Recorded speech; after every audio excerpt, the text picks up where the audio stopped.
Log on, tune in, find out. Another good idea from Cambridge.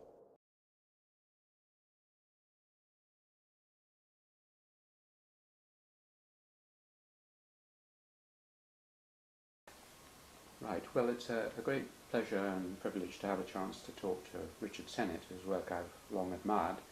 Richard, when and where were you born? I was born in the first day of 1943 in Chicago. And tell me about your ancestry as far back as you'd like to go. Well, let's see. My grandparents were all Russian, and I suppose the only thing that was noteworthy about them was on both sides, both my maternal and paternal sides, they were a mixed marriage of Russian Orthodox and Russian Jewish. Quite unusual at the time. In Russia, something much more common in Germany. Very unusual. And we were middle class. And my grandparents. Can you speak as loudly as is really comfortable, because this mic will only pick up. Oh, all right. That was my great-grandparents, and my grandparents fled Russia. Which part of Russia was it? St. Petersburg. Yeah. After the revolution. And my paternal grandparents, like many Russians, stayed in Canada for a while, and my maternal grandparents went to Chicago. And a little less familiar route for northern Russians, for white Russians in Chicago. And what were their occupations? I don't know what my paternal grandfather did, but my maternal grandfather was an amazing man. He was in the States and then became an inventor. He had been a mathematician, been trained as a mathematician in St. Petersburg. And because he came out of this religiously mixed background, his chances of having a university career as a professor were somewhat dim. Russians are terribly anti-Semitic people, you know. And I think somebody from mixed marriage probably even more. The mixed marriage, the parentage is important. Was it his mother who was Jewish or his father? His father. So he wasn't actually technically Jewish. Jewish. Yes, that's a distinction you'd make. I don't think other people would draw that. And then there's scandals. I mean, to marry a Jew in the 19th century. Anyhow, he had this terrific mathematical training, and when he came to the States, he put it to use as an inventor, and he worked for the General Electric Corporation as a kind of in-house inventor, which is, in capitalist terms, a very sad thing, because he worked on the mechanism for the answering phone, and if he patented it himself, you know, our life would have been a very richer, different thing, but General Electric got the. And my parents, who came from this very similar cultural background, were both in revolt against it. Probably why they married. They were both Communist Party members. Just about the most edibly challenging thing you could do to a Russian immigrant family is German Communist Party. And what else can I tell? My parents separated when I was about 7 months old, so I was brought up by my mother.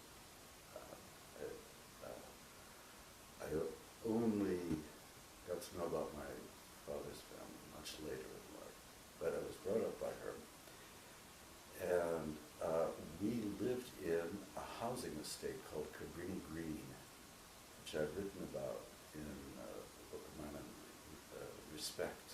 Mm. It's kind of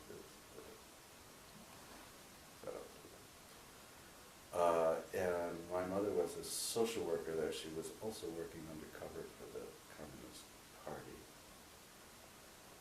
Because after the Second World War, the party in the United States felt that its last best hope for a kind of revolutionary base were blacks who had moved up, African Americans had moved up from the South into the northern cities to work in the war industries. And the party with its typical blinders, imagine that these people would see themselves as a ground down industrial proletariat. Of course, for them they were upwardly mobile. They had paychecks for the first, regular paychecks. They had government support. They had legal entitlements, which in the American South they were sharecroppers. They were like serfs. So this was, I'm sorry to say, a project of my mother's which failed. And she also left it. She was half in and half out. She left the party. I think she was half in and half out. She, the effect of the Hitler-Stalin Pact in 1939 was very shaking to communists in the United States who were not shaken by the show trials, who disbelieved in them. There's a big difference between the far left in the U.S. and the far left in Britain, for example, for whom the show trials were a kind of moment of disillusion.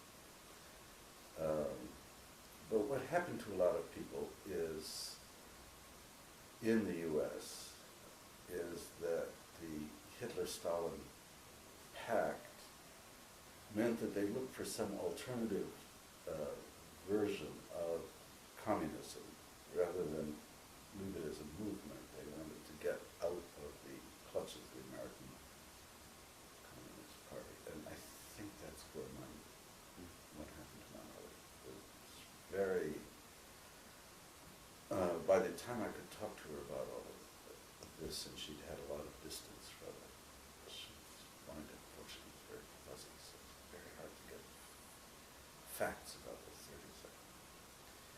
But anyhow, so this is the milieu I grew up in. Was she poor or rich or We were reasonably off?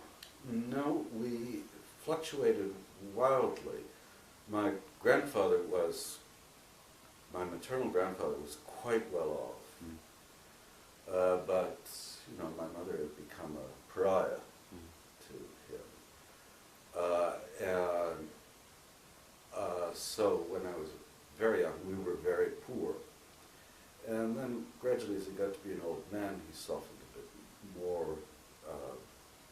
My mother had also refused to take money from him. You can imagine this classic scene. So we gradually became, I would say, lower middle class by the time This is in southern Chicago, isn't it? Yeah, it's near west of Chicago. The only British analog to Cabrini Green would be the estate that was built by, I blocked out his last name, Ralph someone or other.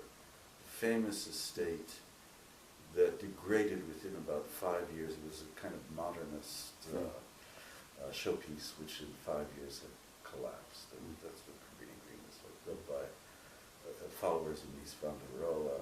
Very clean, very spare. And so that was my background. What was your mother's character like, and how did it affect you, do you think? I mean, was she an intellectual or? Very. Very well, she's a very rigid ideologue. She had a very sweet sort of motherly surface. But about politics, she was an absolute iron will. Tell you a story about her. wife, Saskia Sassen, when we were visiting, I don't quite know what to say to her. Her mind was wandering. This was in the, I guess, the late 1980s. And she remarked to her, isn't this wonderful about Gorbachev? Reforms of Gorbachev. And she said, your mother suddenly shed about 40 years, and she looked at me and she said, what's wonderful about a loss of discipline? And then reverted to this rather daughter. So this is quite ferocious. The world I grew up in is, I think for British people, would be familiar in a way from the last half of Ralph Ellison's amazing novel, The Invisible Man. The first half is what everybody reads who know this black young man coming to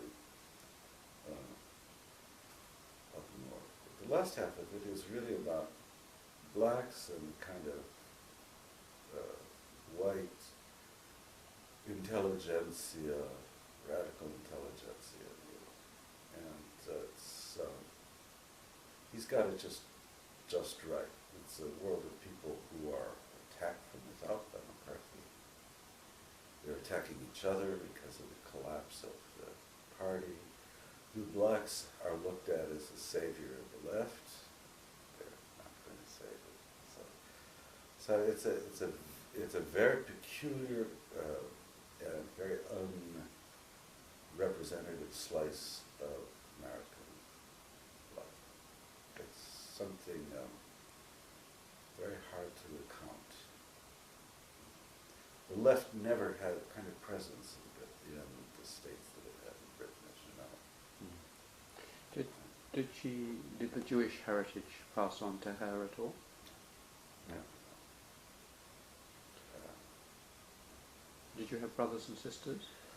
I have a couple of half-brothers and sisters, and I have met only glancingly because they're from a prior illicit liaison of my father's. And it seemed quite nice, but I never grew up with it. And I myself left home when I was 15, so my family life was not, it was in one way quite wonderful, because it was this very movementé. And as I think I told you, I was studying music. But I was also glad to get out of this world, and when I was able to support myself as a musician, I left a year before it was illegal for somebody to leave the parental home, but I was making enough money to support myself. Well, that's, That's me. Yeah, well, so now you know my inner life. well, part of it. There's more to come, I hope. Going back to the first sort of 5 years, do you remember anything else about before going to school, any incidents that shaped you? Well, I'm sure everything did. That you can't remember in particular? No, I mean, my childhood was really marked for me by it was tough, this Cabrini Green. It was, it was a housing estate. But my childhood was really marked for me by playing music. And when did you start? I started when I was 5. And I started with the piano, and then I started playing the cello by accident, as these things usually happen. It was a little quarter-sized. Actually, it must have been an 8-sized cello. School, and I really took to it, and I had a gift for it. So it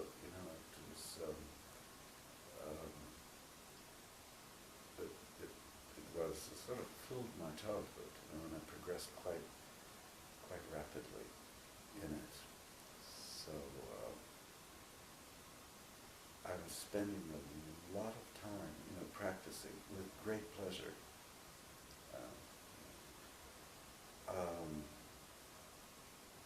And I was the only musical person in my family, which was also a gift. Bless it. It's all mine. Let's continue the theme of music through a bit of your life, because how is it that playing a cello gave you enough money to leave home? I don't. Well, I was playing in something called a Bach cantata group, which was a group of, as we thought, period instrument players, but they were hardly period instruments. But we had a grant from, I think it was the Presbyterian Church, to drive around parts of the Midwest, outside of cities, and play on Sunday mornings Bach cantatas. And we had a Volkswagen. What cantatas? Bach. Bach. Oh, yes. Cantatas. We Yeah. played singers, and we had a little portative organ we could take. We went to all sorts of places. I mean, something that is engraved in my mind is when we made a swing through the mining district in Minnesota of what's called the Upper Midwest, which is, their color is just of the roughness of what you see in Wales. And exhausted miners, it's iron mining rather than coal mining, but it's the same kind of rough underground work. What's engraved in my mind is playing in these little churches where these guys, women had never heard live classical music. And these exhausted miners sleeping while we were playing. And it was wonderful for us. I mean, playing to them as they slept. That was exhaustion. Do you understand what I mean? There's a kind of, and of course they'd heard something, but I mean, we had lots of occasions like that, where we were the first classical musicians people had ever heard.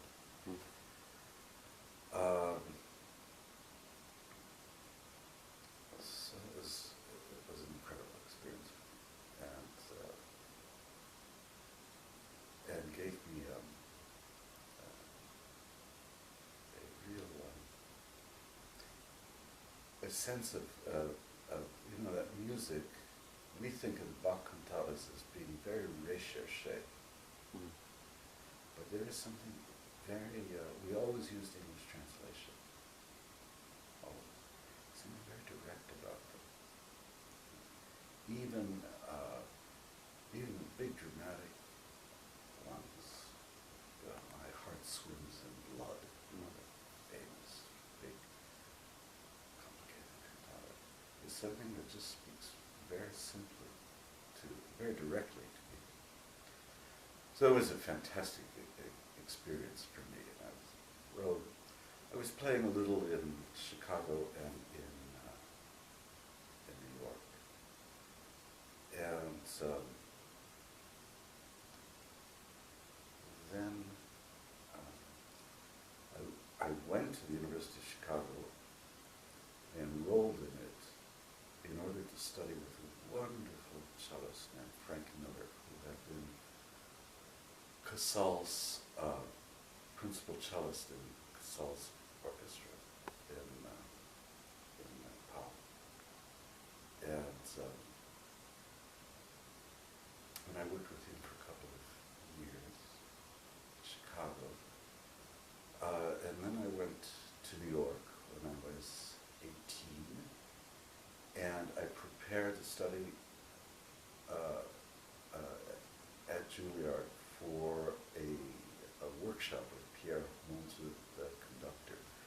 And this is a career line for musicians, for cellists. I don't know why. Maybe it's because we're the most important, harmonic voice in the orchestra that many cellists become conductors, and I thought I'd do that too. And just to make a long story short, when I was I started having hand problems when I was in this conducting workshop. I was still performing in New York when I could get work, but I was having a lot of trouble. I had a kind of tendon problem, and I continued for a couple of years. Then I had an operation. The operation went wrong, and that was the end of my music career overnight, because I simply couldn't. I had no strength in my hand. I could move to about this much of it. And I had to make a choice to think about whether I just remained in conducting without actually being able to play, or whether I do something else. And on a spur, I knew the son of David Reisman, the sociologist. Son is a composer, and David's daughter is Jenny, a wonderful singer whom I performed with. And Reisman said, "You've been doing this since the age of 5. You're in pain. You're always going to resent this. Why don't you at least come to Harvard and give something else a try?" You know, the difference between where we are now in academia and where in the early 60s is he could simply say, "Admit this, young man." And that's how I became a sociologist.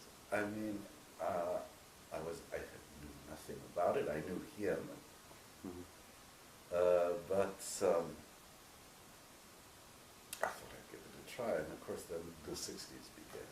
So, but to answer your question more intellectually, I think a lot of my sociology is built around the model of both the acquisition of skill in music, that is as a kind of labor, and even more than that, I would say the way in which musicians work with each other is a kind of model of sociability. And I don't mean just cooperation, I also mean patterns of authority,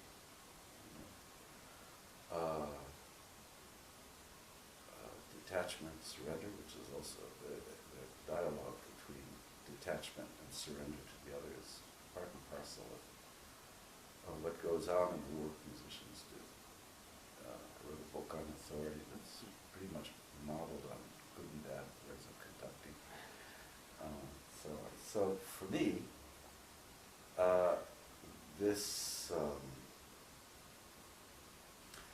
my childhood has not disappeared in my sociology, you know. And in the last 10 years, I've had a lot more surgery. I've been able to play again. Not very well, but it's wonderful to be able to play it all. I realize how much this childhood formation has really guided the kind of sociological models.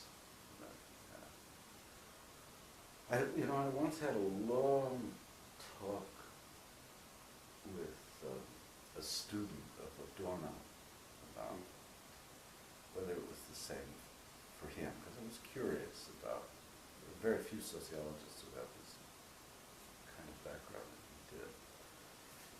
And evidently, Adorno hated to perform.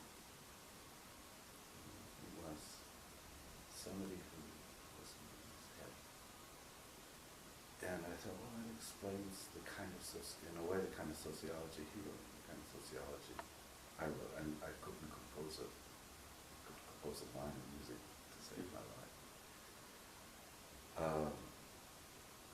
But the performative aspect of social life is almost absent in Adorno. There are rules, there are practices, but the practices never explored something alive. And for me, practice is always, and the shaping of practice, has always been sort of the center of what I've done in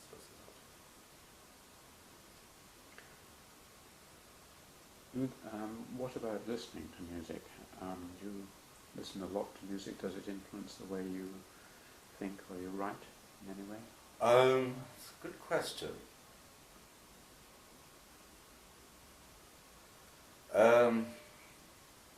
To be honest with you, when I listen to my own repertoire, I am a dreadful listener. I'm just thinking I would have done it that way, or not so bad.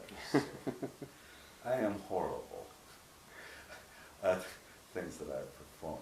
If I don't know pieces, or if they're pieces I've learned in the last decade when I've come back to playing, I tend to be a little better listener. But of course the work that I've done is, and this must be true for you as an anthropologist as well, I mean our trade is in learning to listen. Sorry? Our trade is learning to Yes. listen. So it's probably the most important skill we have, on how to listen actively rather than passively. And I don't know, maybe that was shaped by music too, but as I say, what I'm mostly conscious of is how ungenerous I am as a listener. I was just wondering whether, for instance, I think the greatest stylist in history, one of my disciplines, is a man called F.W. Maitland, and he used to often when he was writing, he would be listening to music, and some people have interpreted the shape of his writing as reflecting the shape of orchestral works. And I've certainly found that when I need really to write something really difficult and inspired, I listen to Handel usually, and it sort of elevates me, and I feel in touch with something. Yes. Do you ever have this? Never, ever. I mean, if a piece of, I write in almost hermetic silence, because if there's a piece of music on, I listen to it rather than concentrate on what I'm doing. But I can well understand that it could be that kind of stimulus.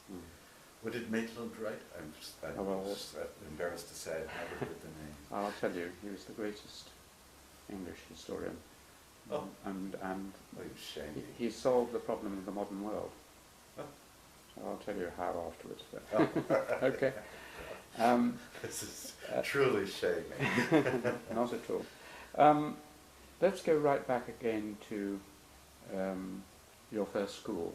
Do you remember your first school at all? I do. I went to a Catholic school in Chicago, run by nuns of the Order of the Blessed Virgin, and it was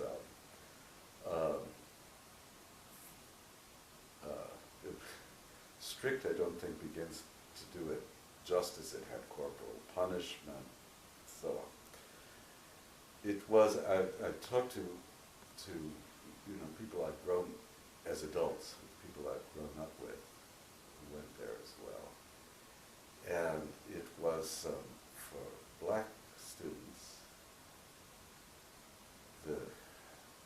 they and their parents had to relearn, they never had any contact with Catholics, and this was the school that was in this housing estate, because the Catholic Church had long worked among the poor in this parish. So imagine for these blacks that they're being hit by a white person, caned. But it's not like the South. It's a whole different order of corporal punishment. Parents, evidently, my mother told me that parents, they thought, that these were Southern racists come to get them at first.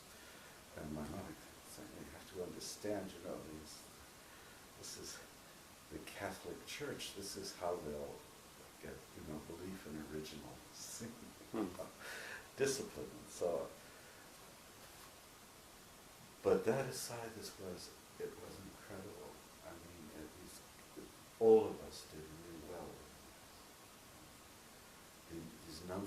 interested in understanding racism, and they were not liberal teachers in any way.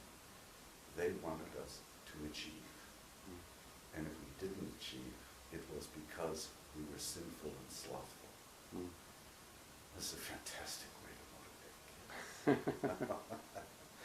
Because there's no explanation, right? And actually my generation of people who passed through this school, which had no resources, that outdoor toilets, all the things that are supposed to predispose children to fail. The children did very well.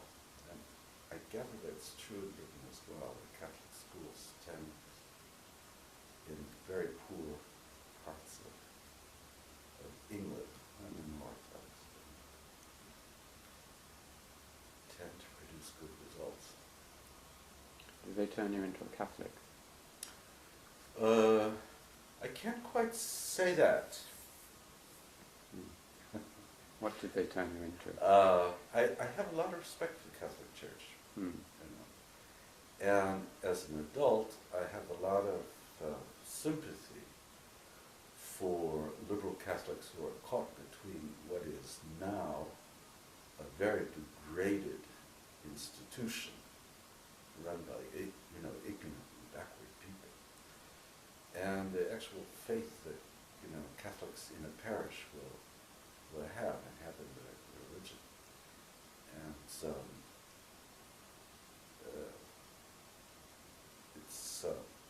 they're very sensible to that contradiction. They are believers, but the church hierarchy is rotted on them at the top. Not for the first time in history, I don't No, hardly. Hardly. But don't you think this is a rather extreme situation? No, I mean, the Pope who recommends, better to get AIDS than put on a condom, who, out of ignorance, takes the Holocaust denier back into the church hierarchy. I'm sure it's not the first time, but it's quite a testing moment for your ordinary, intelligent, believing Catholic. So, no, I've never become a Catholic, but I have a lot of sympathy for and feel for it, and also very the ritual elements of it. To me, as a non-believer, the ritual element has great aesthetic appeal, which makes most Catholics very unhappy with it. It's a higher form of theater. When did you become a non-believer? I mean, did you lose your faith, so to speak? No, I never had any faith. I would say that what I became a non-believer in was left-wing politics of this sectarian sort that my family and my mother and our entire milieu was caught up in the 50s and 60s. I was a real believer in the New Left, in its non-sectarian, easy, rather relaxed way of dealing with politics. But I never had any kind of religious conviction. And although, we had a wonderful collection of icons, and also of Jewish, a lot of religious sort of stuff about the house.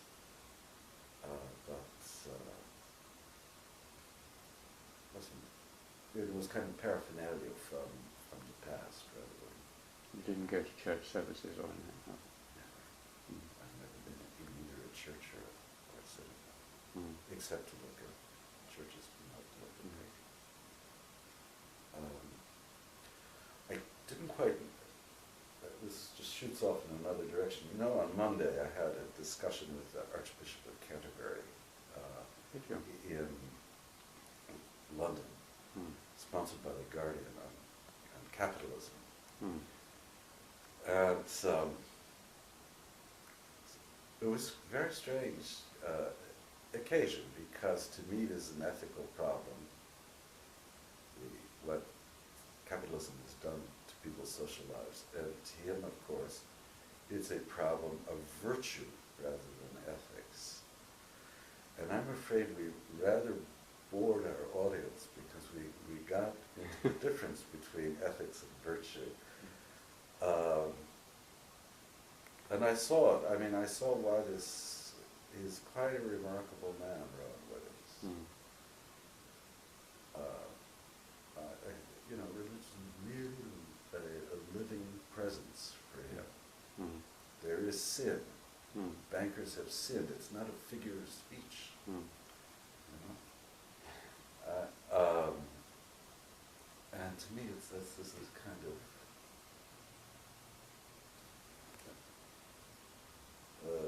it's not a language that I could ever believe in. I mean, to me, they've sinned as a metaphor rather than literally. So it's quite interesting. Well, we'll probably come back to that a bit later as well. But there's been a lot of, certainly in England, a lot of talk recently of disproving religion, particularly Richard Dawkins and others. That somehow science and religion are totally opposed, and we now know that religion is wrong. And I often ask people what they feel about that. Well, I think Richard, whom I know, is sort of at the wrong end of the stick on this in one way. What he should be really asking is the strong correlation between religious belief and the practice of violence. And I think Hitchens goes into that more, doesn't he?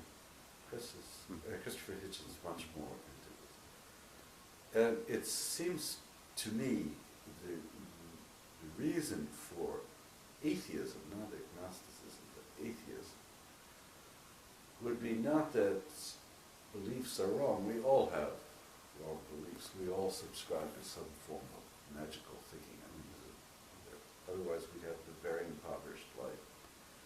But the kind of magical thinking that goes on in religion is so correlated to the notion of destroying or harming or causing suffering to the people who don't share that belief, that it's, in my view, something humanity has to outgrow.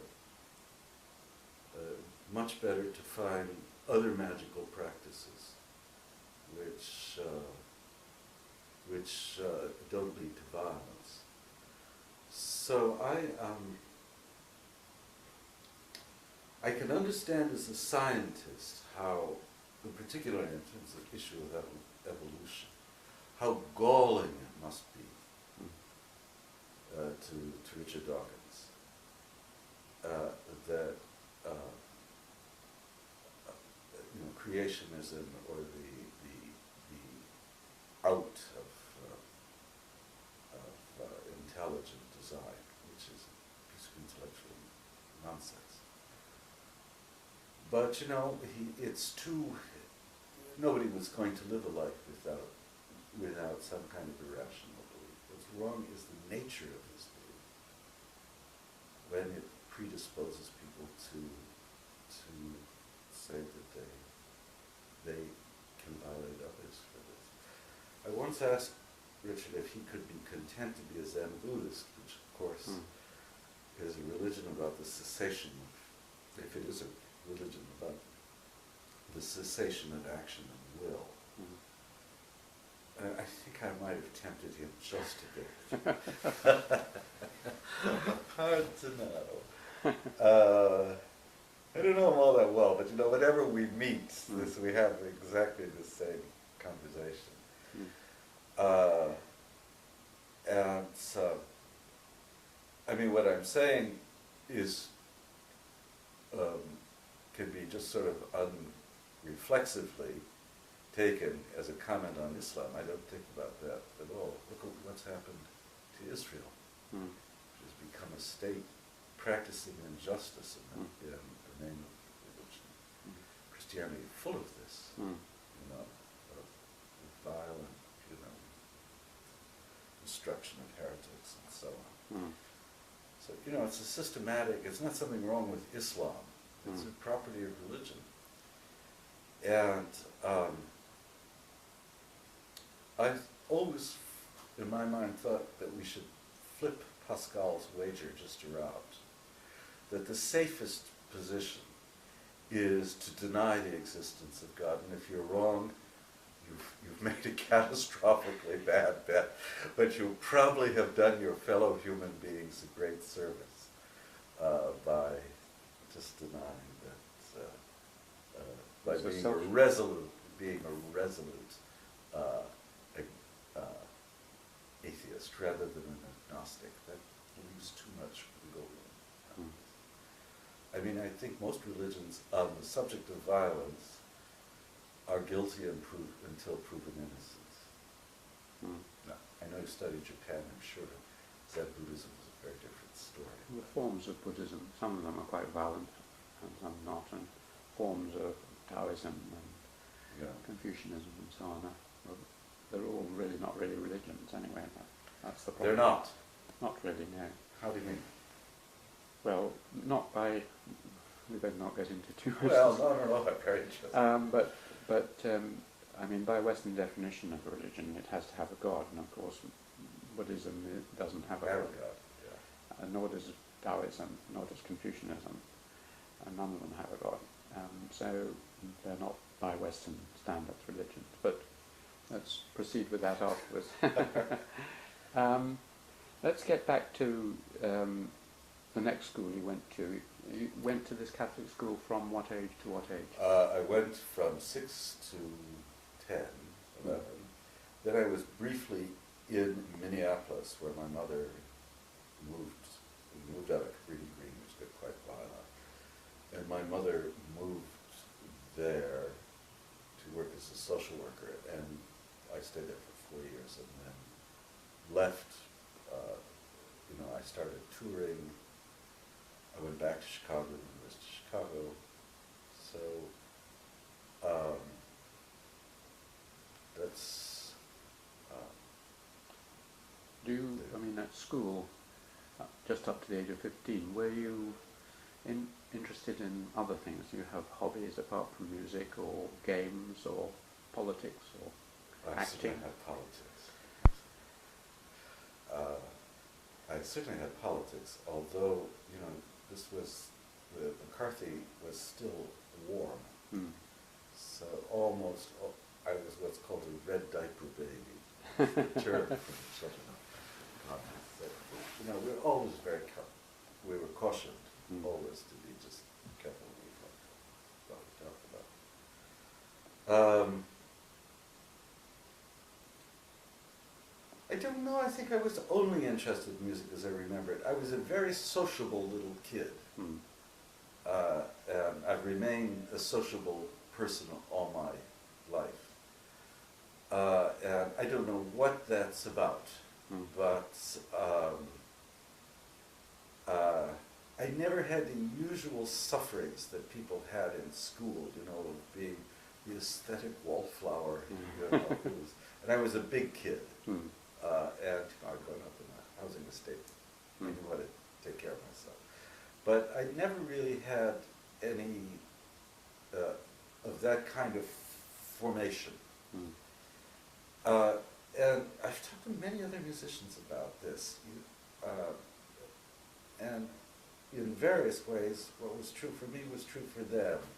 There is something very sociable about music. And you talk to people all the time. You have to learn to play nicely with other people as a child. So I had, on the whole, I had some suffering. I didn't see my father. I had lots of surrogate fathers, which was not really the same thing. But I had on the whole a really wonderful childhood. When I look back on it, and the fact of being able to, I often thought about this, be an adult at the age of 15 was great.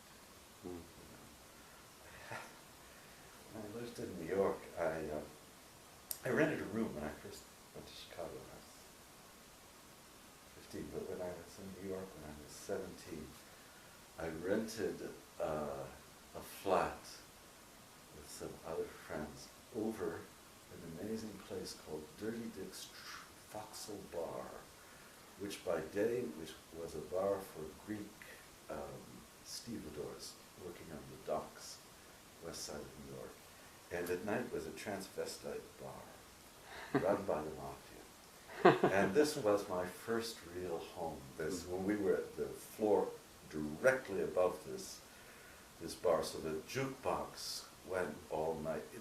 We were three musicians. It was heaven for us. We could practice until 4 in the morning. The bar was it was a kind of casual fall to the, I don't know, squared. It was and of course all in those days run by the mafia. So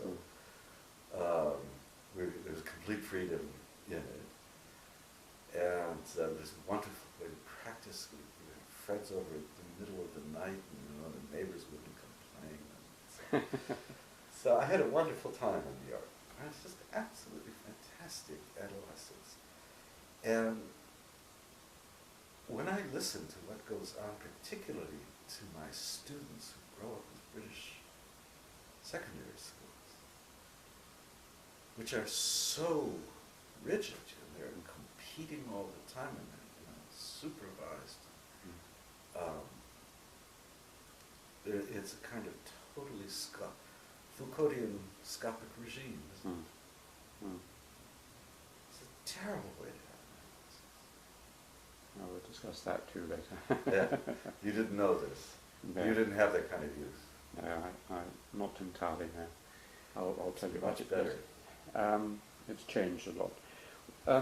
There were no teachers who especially influenced you or you remember inspired you?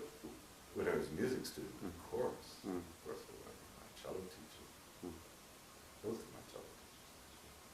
Of course. When I became a sociologist, that's another story. Should we talk about that? Yeah, in a moment. Let's because we're just coming towards the end of the tape. So, you've asked me 50 minutes on my childhood. This is wonderful. Yeah. This is what we'll keep in Cambridge. So why don't we end? This is the end of your childhood. Very good. And then have lunch, and then go on with the rest of your life. Okay, I can do that. Okay.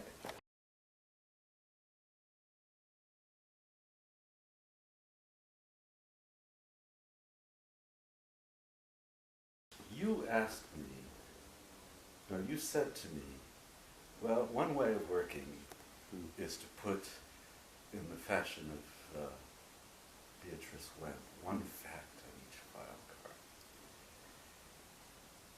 And I'll tell you why I think this is really a disaster. I think for the kind of stuff that you and I do in the social sciences, which is more oriented to interpretation, I call it Verstehen, we always want to find specificity, but we don't want to enclose it as a sort of self-standing fact. We want, unlike things, to be able to associate with each other, because that's the way the real world works. And I think I was telling you that in Hall, that when I was writing The Craftsman, I was very interested in a very arcane subject, which was the development of the mobile phone out of radios on the one hand and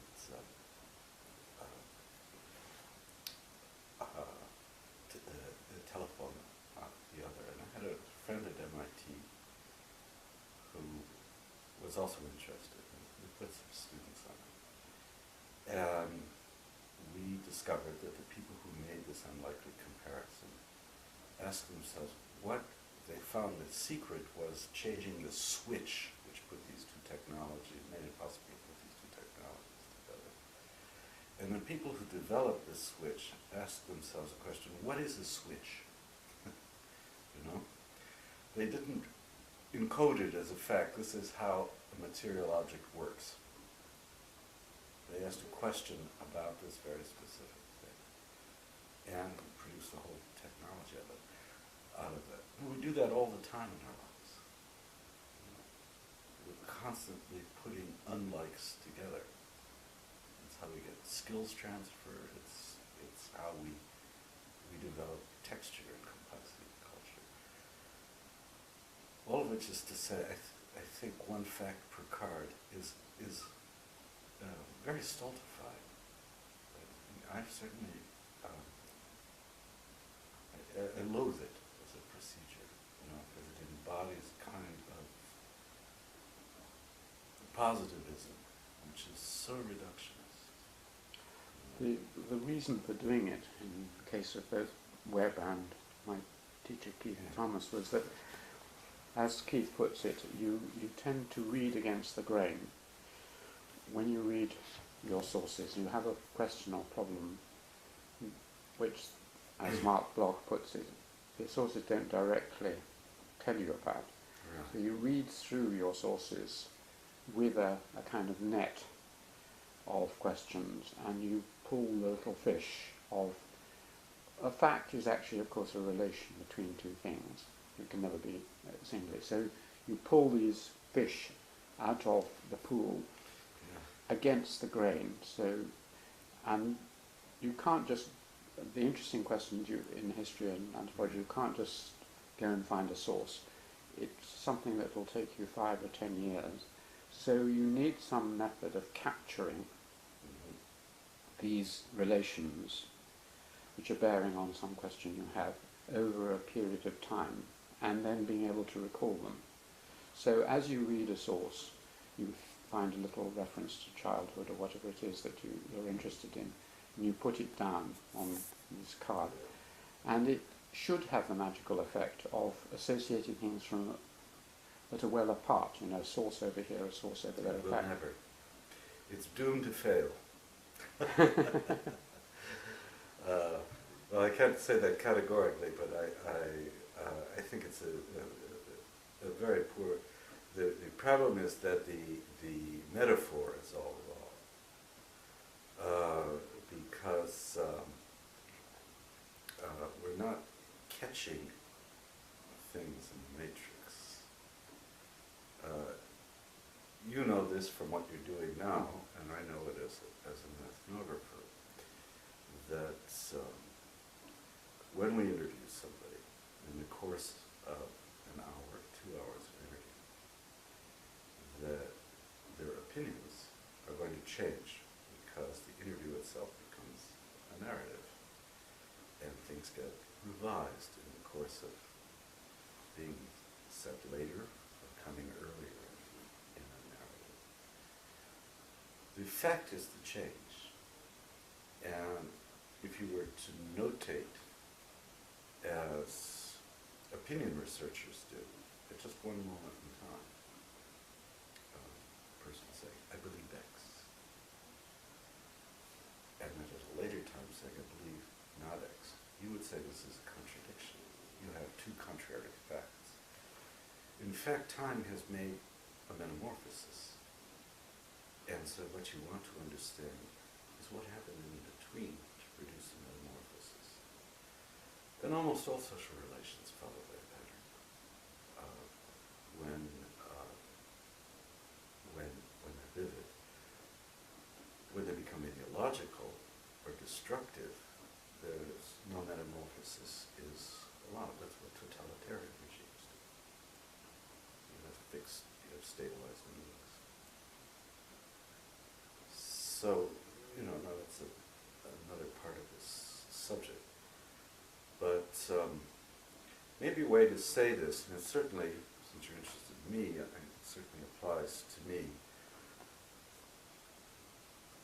What we haven't reckoned, and what I try to reckon in my work, is time as the essential constitutive character of experience, lived time. Every symbol is embedded with time and begets more with time. And what the social analyst wants to do is look at that process of begetting metamorphosis. When it happens, hopefully, or why it fails. It's a very different kind of method, and I would say it's more concrete. Because rather than grabbing at the net and going, oh, I got a fish fact over here, and here's another fish fact, you know, and somehow they must be related. You're actually dealing with a sequence of time which you're trying to make sense of. So, that's my prejudice about this. I mean, I think narrative is really the constitutive practice of social life. Do you have any way of remembering information that you either encounter in interviews or in reading or in other forms, so that you can accumulate it? Well, that's interesting you asked me about that, because I tended to, when I was starting out, when I wrote Hidden Injuries of Class, I had a very elaborate tape recording apparatus, and I transcribed. I didn't want to trust my memory at all, and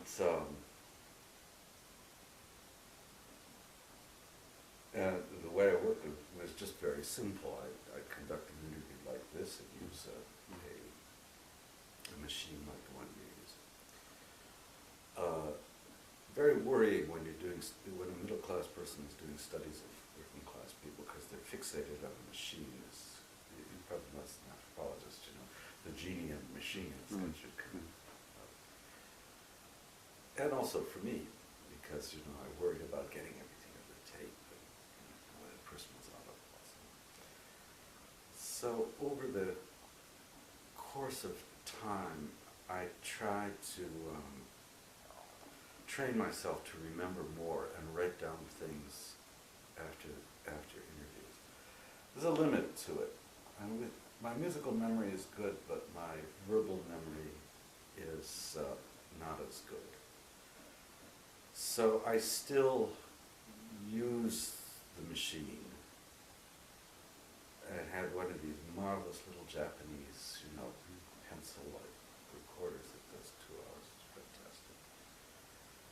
But I tend to first write up my field notes, if you like, and then I use the machine to study the field notes rather than to generate them.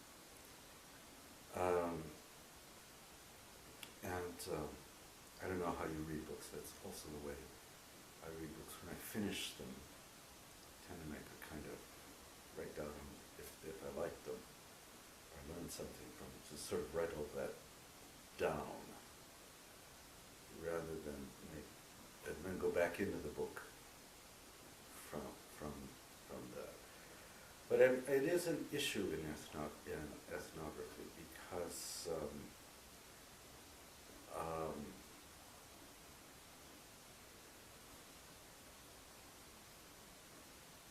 you have to really treat the interview as a kind of text, rather than a description. It's not a picture. The pictures that people give are often embedded in it all the time. It's hard. As you know, it takes a lot of experience. This is why with my students, the first thing I try and do with them is give them anything that gets them out in the field. Instead of having to read about relevant literature and frame, testing questions that they're going to answer, is just to go out and do that thing they've probably never done, which is listen to somebody talk for 90 minutes, 3 hours, and learn how to listen.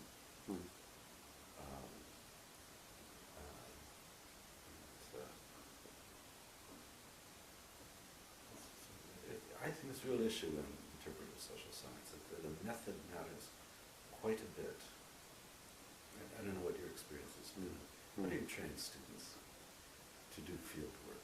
Do you just throw them in the tank, or do you try and prepare them? Well, I won't give you a long answer. In the old days, you said get out there, make sure your gym shoes have a hole at the front and the back so the water can get through. Take your mosquito net and goodbye. I like that. You're a, this was the sort of 40s Audrey Richards era. Yeah. Audrey's advice was to take more tables than you think you might need, because you must remember you will be wanting to work at one and your bearer will be laying out the supper on the second one. That's sort of practical advice, but we can't teach you. You're a Yes. but now, under pressure from research bodies and so on, we had to keep them hanging around for 9 months doing all sorts of exercises and so on. It's largely a waste of time, but Yeah. Anyhow. you have to play the games. But on to you again. Since you mentioned Hidden Injuries of Class, that's a wonderful title, and it'd be nice to know how you chose it, but also what the book is really arguing. Well, it starts with a kind of very odd impression that foreigners have of the United States, which is that it doesn't really have a class structure, that its culture is monochromatic in terms of class. And what I and the researchers that I did this with, I wrote it with one of them, Jonathan Cobb, but we had a large team of researchers. What we wanted to show was the ways in which social distinctions of class are very marked in America. In some ways more marked than they are in countries like France or Germany. So that was a kind of, that was where we began. And the issue that the book focuses on is really resentment of the working class against the middle class, and how that plays out in the United States. It's a classic sociological theme of resentment. We try to make it more personalized. For instance, what happens to people when their children are actually, working class children are actually mobile up into the lower middle class, kind of family tensions that this breeds. Children often become somewhat ashamed of their parents. The parents often feel there's a kind of contract of sacrifice. If they've sacrificed for their children, the children should do what they want. And of course the children betray that contract. So we tried to get into the fine grain of this sort of issue. And you know, I had in the back of my mind, I'm a good socialist, and I had in my mind that this country, which the United States, which was supposed to have no class structure, in fact had a very powerful one, issue for socialism and so on. So that's what we did. It was quite, we experimented with all sorts of ways of interviewing people. We had group interviews, which were a treat. People arguing with each other. Are you racist or you're not a racist? Okay, I am a racist. All right. And I'm proud to admit it, you know, things like that. And then we worked with 100 families. We interviewed them if there were an intact nuclear power. Interviewed both parents, families, in these families separately, and then together with their children. It's quite a time-consuming project. And that book was always, for me, a kind of touchstone of what my own politics are like. I'm not very interested in governmental politics, but I'm interested in class politics. And so it was an important event in my life. How was it received? Well, very well here, actually published by Cambridge University Press. I couldn't find a commercial publisher. It was, in the States it was curious. Well, I'll tell you a story about this. I got a phone call one morning. It's about 7 in the morning. And I think I told her I go to bed late. I wake up early, but I go to bed late. 7 is just a little too early. It's a phone call. And this very deep voice on the other end said, "My name is Lionel Trilling." And I thought, "Oh, this is nonsense. I hung the phone." About 10:30, the phone rang again, this same deep voice saying, "I really am Lionel Trilling." At that point, that was the usual, "I'm so sorry to fuck up." I said, "No, not at all. I called you." And he rung because he said he'd just written a quite negative review for a magazine called Commentary, which was a New York intellectual magazine at the time. And he wanted to invite me to lunch to explain why he'd written such a negative review. And this was how I got to know him. He took me out to lunch, and I remember very well we ate at a Chinese Szechuan restaurant at 84th and Broadway. And he was just at the beginning of the cancer, the test. I think he had liver cancer that was going to kill him. So he had to have a very bland diet. Szechuan food is fiery. So he had something called eggs foo young, which does not exist in China, as you pointed out about Japan as well. Very bland. And he ordered for me stuff which was almost inedible, huge. And while I was digesting on this fiery food, we had a long discussion about what the new left never learned from the old left, which was that the whole rhetoric of class conflict had to end, that the old left had destroyed itself by this rhetoric of class conflict, and that he was deeply depressed to see somebody in the new left, another generation, speaking it again. I mean, he was wrong, but it was typical of the reaction that I got from other people. The older they were, and the more on the left they had been, the more this was not what they thought should be happening in the U.S., and therefore it didn't happen. And so it had that kind of reaction. It's Britain, as you could imagine, fed into your national neuroses about class. It's always at readers. I noticed that when you compared America, you said it was even more class conscious than Germany and France. You didn't mention Britain. Well, and Britain must be an extreme.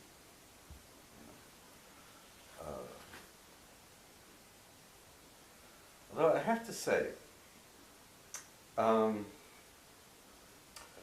what I don't find here, since I've come to live here the last 12 years, is something that you do find quite a lot in the States, and that's, I guess I could call it a kind of working class cringe that you frequently find among American semi-skilled or unskilled workers. A kind of deference which is certainly not sincere, but is put on as protective behavior. I don't, at least in the 12 years I've been here, I haven't had the sense of that kind of deferential divide between working class and middle class. I don't know whether I'm right about that. But that is a difference. France and Germany, class counts, but it doesn't count quite in so strongly. And for institutional reasons, the French have had for 2 centuries, streaming patterns for upward mobility, and they've been rather resolute about having a kind of public culture which is monoclass. I mean, this is of course all subject to variation.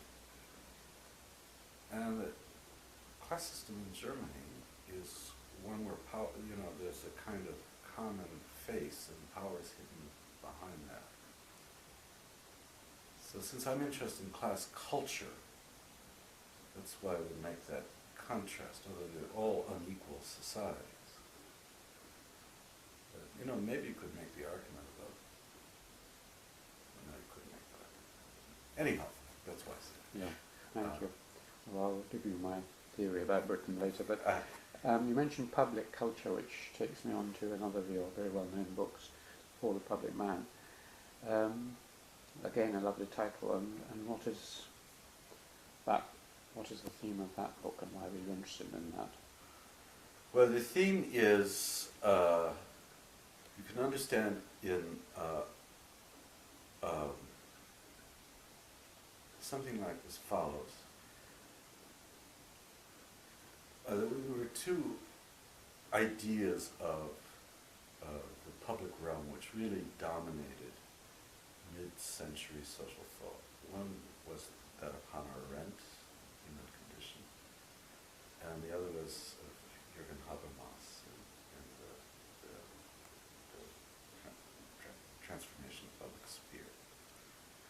And as you know, the Arendt is a book that is resolutely identifies the public realm with the realm outside of particular interests, the common realm of action.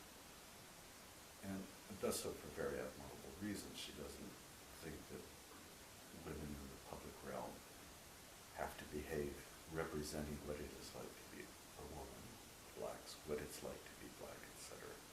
It's a very idealistic, sort of anti-identity form of public realm. Jürgen Habermas is quite a different idea, which is it's a play of material interest and discussion in the public, and they're oriented to the notion of a gradual arrival at mutual understanding. When I started writing this book, I was interested in something that the everyday life of cities suggested to me, which was quite different, which was an idea of the public realm that's really dramaturgically based, which is based on behavior between strangers, in which people have literally to act out who they are in front of others. So for you as an anthropologist, a quite familiar notion. I mean, it's display. Kind of thing Victor Turner was interested in. So this ritual behavior among, what he called theatrical behavior among people who didn't know each other. And it was also something that my friend Erving Goffman was very interested in. So what my book did was to try, I was in this third camp, and to explore what it meant for the evolution of cities. Not only behavior in public, that is, ways of communicating with strangers, either through gesture, 18th century through speech, but also how it affected public space. And the argument in the book was that basically the ability of people to communicate with strangers has decreased in the course of modernization. That there's a kind of reign of intimacy and like speaking to like. And this has an effect on public space, but it's also a consequence of the way in which public spaces are organized. So the book is looking at literally stage and street. And it's got a lot of architecture in it. Because I think spatial relations, spatial conditions play an enormous role in the way in which strangers deal with each other. Again, not news to an anthropologist, but it was news of a sort, given the ways in which cities were being then analyzed. And I had a tremendous response to that among architects. It really got me going with these people. And it's continued to this day. I mean, we ask what makes a live public space. We're at a borderline between the sociological and and it's something that's interested me all my life since. I did a little bit of that interest when I wrote an essay when I was a kid called Uses of Disorder, but now this really took form in terms of public realm theory. And it, God, I don't know how much of interest this is. I had a long talk, you know, I knew Hannah Arendt, she was kind of a guru to me. Tell me about her. Well, I will in a second when I tell you about this. I told her what I was doing, and she said, probably wrong, do it. What? Do it. Probably wrong, but do it. Oh, right. And that's what she was like. Oh, she's an endless story in herself. She's just an amazing person. And so was her husband. I mean, they were, she's a woman of real courage. I mean, it is irrelevant to this interview, but I'll just tell you something about her. When she wrote, I got to know her just when she'd finished Eichmann in Jerusalem, which had some very, very hard things to say about the Jewish councils in the organization of the death camps. And she'd been, according to her own lights, quite forthright, but she was being condemned as a self-hating Jew, all of this sort of stuff. And what impressed me about her was her absolute courage. You know, and she'd become, as she once told me, I had a second exile, which is that, you know, after, I think Eichmann came out in 63, is that right, 64? Do you remember? I can't remember. But anyhow, so after that, you know, there were people who had cut me dead, people I'd known since I'd been a refugee in New York.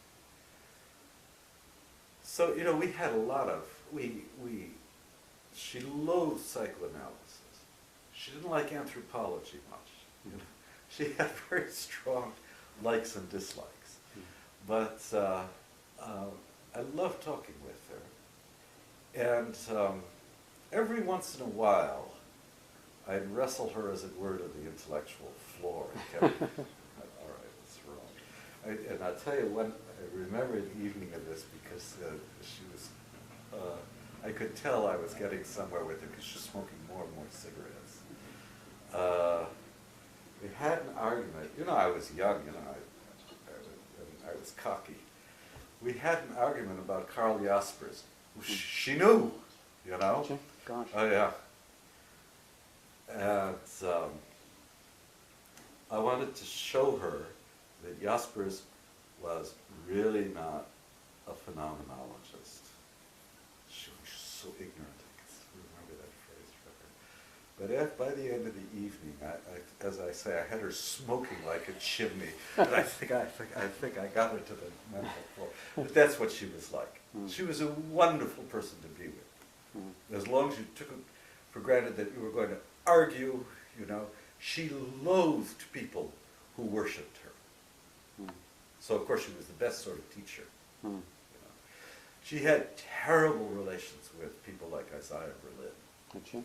Awful. Why was that? Well, some of it has to do with Zionism because she became rather anti-Zionist. And some of it was that Hannah had absolute, Isaiah was very prudent intellectually, you know. He was not an innovator, he was a great interpreter, but he was very prudent. And prudence is not a word that you could ever describe to a Arendt. Everything was a categorical declaration, you know. And she was married to a wonderful man named Heinrich Blücher. Wonderful in part because she was very famous and he was not at all, and they were both social theorists, and he dubbed this most wonderful race. And he used to kid her about it. He said, "Another truth, huh?" So, but anyhow, she and Berlin just, you know, their temperaments were so different. She remained all her life, no matter what she wrote, she remained a German. She was in exile. She was in no doubt about it. I mean, occasionally she'd write things about migration, immigration, and so on. It was nonsense. You know, she was somebody who was still living in Weimar Germany. Isaiah, this wasn't the case. Isaiah was somebody who, I mean, of course he spoke Russian and he had a scope, I think, that most British intellectuals, just because they didn't have this experience, lacked. But I think, I think you remember the establishment here. Arendt was never a member of the American establishment. She was a kind of part-time teacher at the University of Chicago. She'd been turned down from Harvard, Yale, Princeton, Columbia, so on. As the most famous political theorist in America, nobody would give her a job, although they gave courses on her. So they were very different, and it was a mutual alliation. Since we're on your books, are there any other ones? You mentioned The Craftsman. Are there any others that you'd like to highlight or talk about? Well, there are two books that are really close to me. There's a book nobody knows called Flesh and Stone, which is a history of the material culture of cities, from the ancient Greeks up to the present day. And it's probably my fault. I wasn't sure whether I was writing a textbook for young students or I was writing a book for the general reader or for myself. But it's a book I like, and it's just that. It's a history of the relationship between the body and the material experience, physical experience in the city, and architecture, between its material culture and its architecture. So that's a book that's very close to me among my books. And of course, The Craftsman, which is, you know, the whole new intellectual chapter. And that will be part of a set of 3 books about practice. Or as people now say, performativity. Such a dreadful word. You know, this is a terrible problem that social theory has. We get into this language, code stuff, and we do ourselves terrible harm with it.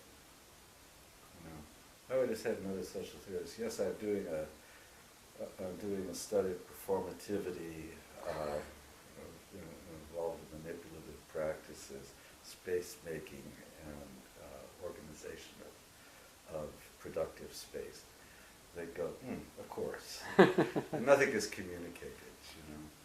So when I'm really on this, and I took this from Mills. Yes, I was going to say, it sounds like Wright Mills's analysis of Tolkien Parsons. Yeah, absolutely.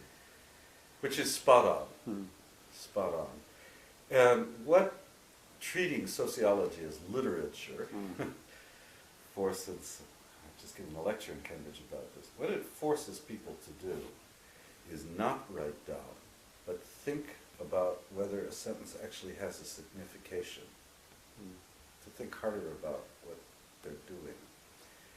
And, you know, really great social science writers like Foucault, or even Derrida, and or Elias, are people whose prose is extraordinary, just the way Freud's prose is extraordinary, badly translated often.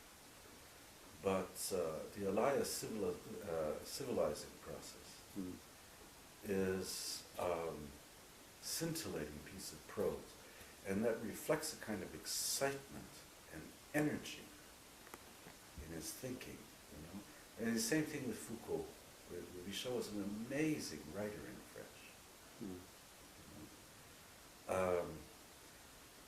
Very hard to see that with a lot of our students. The idea of expression is not what the project of social science seems them about, as though there's knowledge here, and then there's a kind of reproduction or expression over here. terrible separation. You don't suffer that, and I don't suffer that, but it may be it could be a generational thing. I don't know. But I find it very worrying. This kind of coterie language, very worrying. Well, the two justifications that are given for this, because there have been many attacks on it in anthropology as well. One is that it's demarcation. You know, it is a professional language to keep outsiders out. Yeah. And the second is it's a shorthand, as in science. In other words, you don't want to have to keep. So lots of the words, especially in anthropology, are technical words. And when you use the word totem, it means different things from totem in general language. So you have to invent terms and use them as a shorthand with your colleagues to. Right. But here's the problem with that. What the shorthand is doing is reducing to denotative meaning. Different people might have very different connotations around that same denotative reduction. And a lot of the problems in social theory arise because if I say performativity, if I were to use that as a term, it's not what my friend Bruno Latour means at all by performativity. We can have a discussion about it, you know. So long as we speak in code, we have absolutely no idea that the connotations and the import of this piece of code are quite different to us. I think it's a very bad idea. And so I think the alternative to what you're saying really goes back to Wittgenstein, which is, you know, the notion that a language game puts in question a shared reference, a shared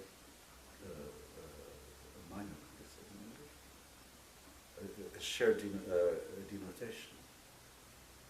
And by writing very simply, that is a kind of language game. You know, we're playing with something we may understand very deeply. We're playing with it in ways so that we can make it comprehensible to somebody who doesn't have that understanding. Then we have to play with language. But we're also learning that too. I'm against it. And I'm very tough on my own students about it. When I come here, I'm afraid I look like a pussycat to everybody, but on this subject, I have no pussycat. Well, a nice example is happened in the room next to me, and more or less this room, which was a huge feud between Edmund Leach and Meyer Fortes over social structure. And Ernest Gellner has explained it, but Meyer Fortes was using the word as structure, as in British social structure. Yeah. Edmund was using the word structure as structure in the French sense. Right. It's the same letters, but entirely different meaning. And they never sat down and said, we're using the same word in two different ways. And so they argued for years about this. Well, that would lead us into a direction of personalities too. Yep. So did you know Meyer? Yes, very well. Yeah, Quite well. Yeah, I did, so did I. He was a lovely man. Wonderful and really fine researcher. Look, is there anything else that we could go on endlessly, but we can't. So. Well, I was just going to ask you about Lewis Mumford, because your work reminded me, on the cities anyway, and so on. You know, he wrote... Oh, I know. And, does it really? That's interesting. Well, just the theme, the development of cities through time, and also you're interested in practical things and crafts and so on. Yeah. His book on techniques and civilization.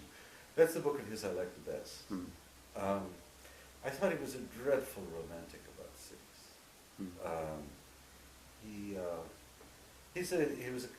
I've only met him once, and unfortunately he was just at the beginning of his Alzheimer's. We tried to talk him really. But I thought he was a terrible romantic about the virtues of a certain kind of centrally controlled small place. He was a believer in garden cities. Mm. He loathed the work of Jane Jacobs. He wrote a famous Yes. attack on her. The spontaneous was something that was not the unplanned, the unprogrammed, was anathema to him. Perhaps that's true. You know, he was a Fabian, and perhaps that's certainly true of his master, Patrick Geddes. And my whole the urbanism that I've studied is about unforeseen encounter, uncontrollable relationships in the city, for very practical reasons. I never believed that racial relations between blacks and whites in American cities, for instance, were bound to follow a certain form, were bound to follow a segregated form. If they're not, then there's a kind of experiment with the unknown that goes on between blacks and whites, and we see that. Same thing is true here in the second generation of Islamic, young people from Islamic backgrounds and so-called native British culture.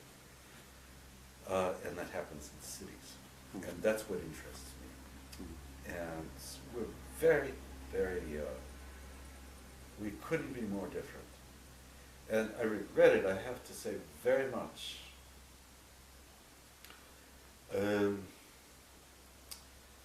Mumford set himself up as a kind of defender of this Fabian city ideal against the anarchists, that is Jane Jacobs and myself, and David Harvey, who's a feminist. And there was no need to do that. I mean, it's a kind of, everything is a discussion, there's always difference. But he was not like Arendt, who would say, it's like this, tell me why I'm right. And when you'd say, you're wrong, he'd go, all right, let's talk. He didn't have any of that. He had this kind of, Beatrice Webb, Fabian. It's almost a kind of condescension that you feel in that generation of socialists. The person he was most like in modern terms as a person is Peter Mandelson. To give you an idea of what, it's very difficult to really, he was very isolated. He didn't relate well to colleagues, and certainly didn't relate well to us. So we shared an interest, but for me the urbanists that were important to me were people like Henri Lefebvre, certainly David Harvey was always an inspiration to me. Many of the architects that I knew, younger architects, British architects like David Adjaye, Alejandro Zarapola, these are people I'm learning from all the time. And they're innovative, doing new things. Urbanism kind of, as you know well from Cambridge, is a rather problematic enterprise, because it either just tends to collapse in a kind of regulatory,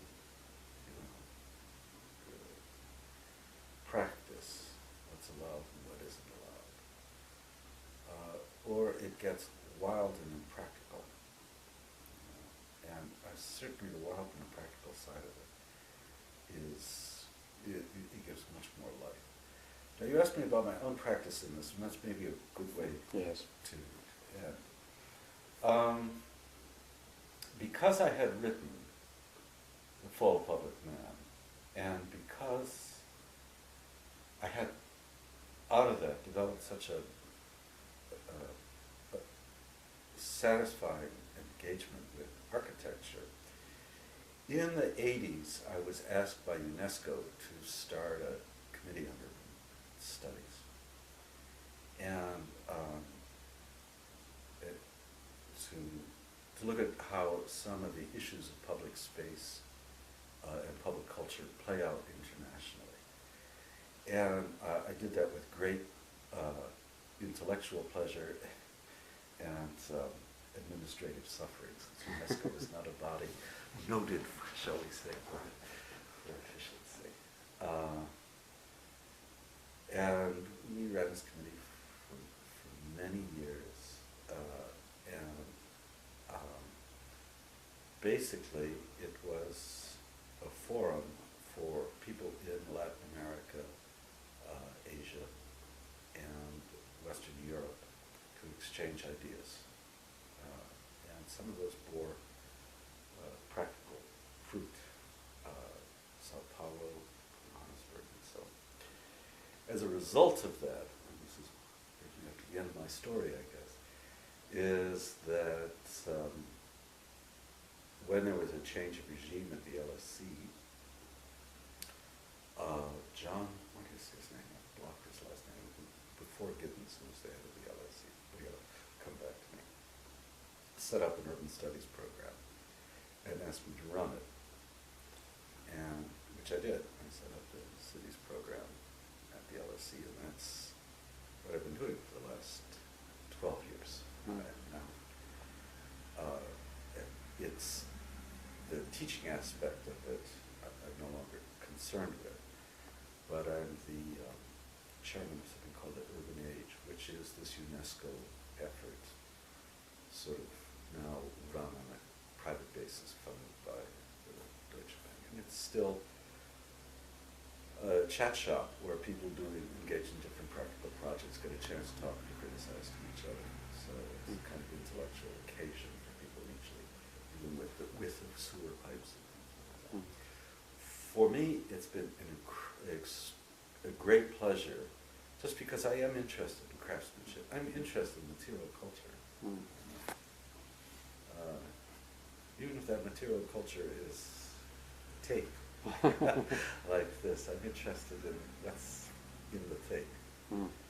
So, and that's why I came to Britain, and what I've been doing. So. Well, I'm very grateful and look forward to your coming back to Cambridge next year.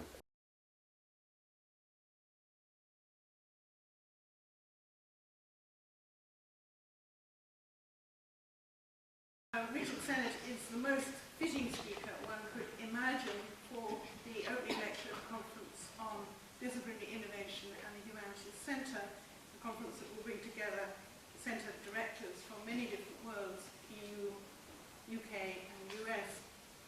Richard was himself the co-founder and director of the New York Institute of Humanities, where academics, publishers, writers, musicians, politicians, journalists gathered for what he himself describes as lousy food and good talk. You should understand Richard as a noted cook.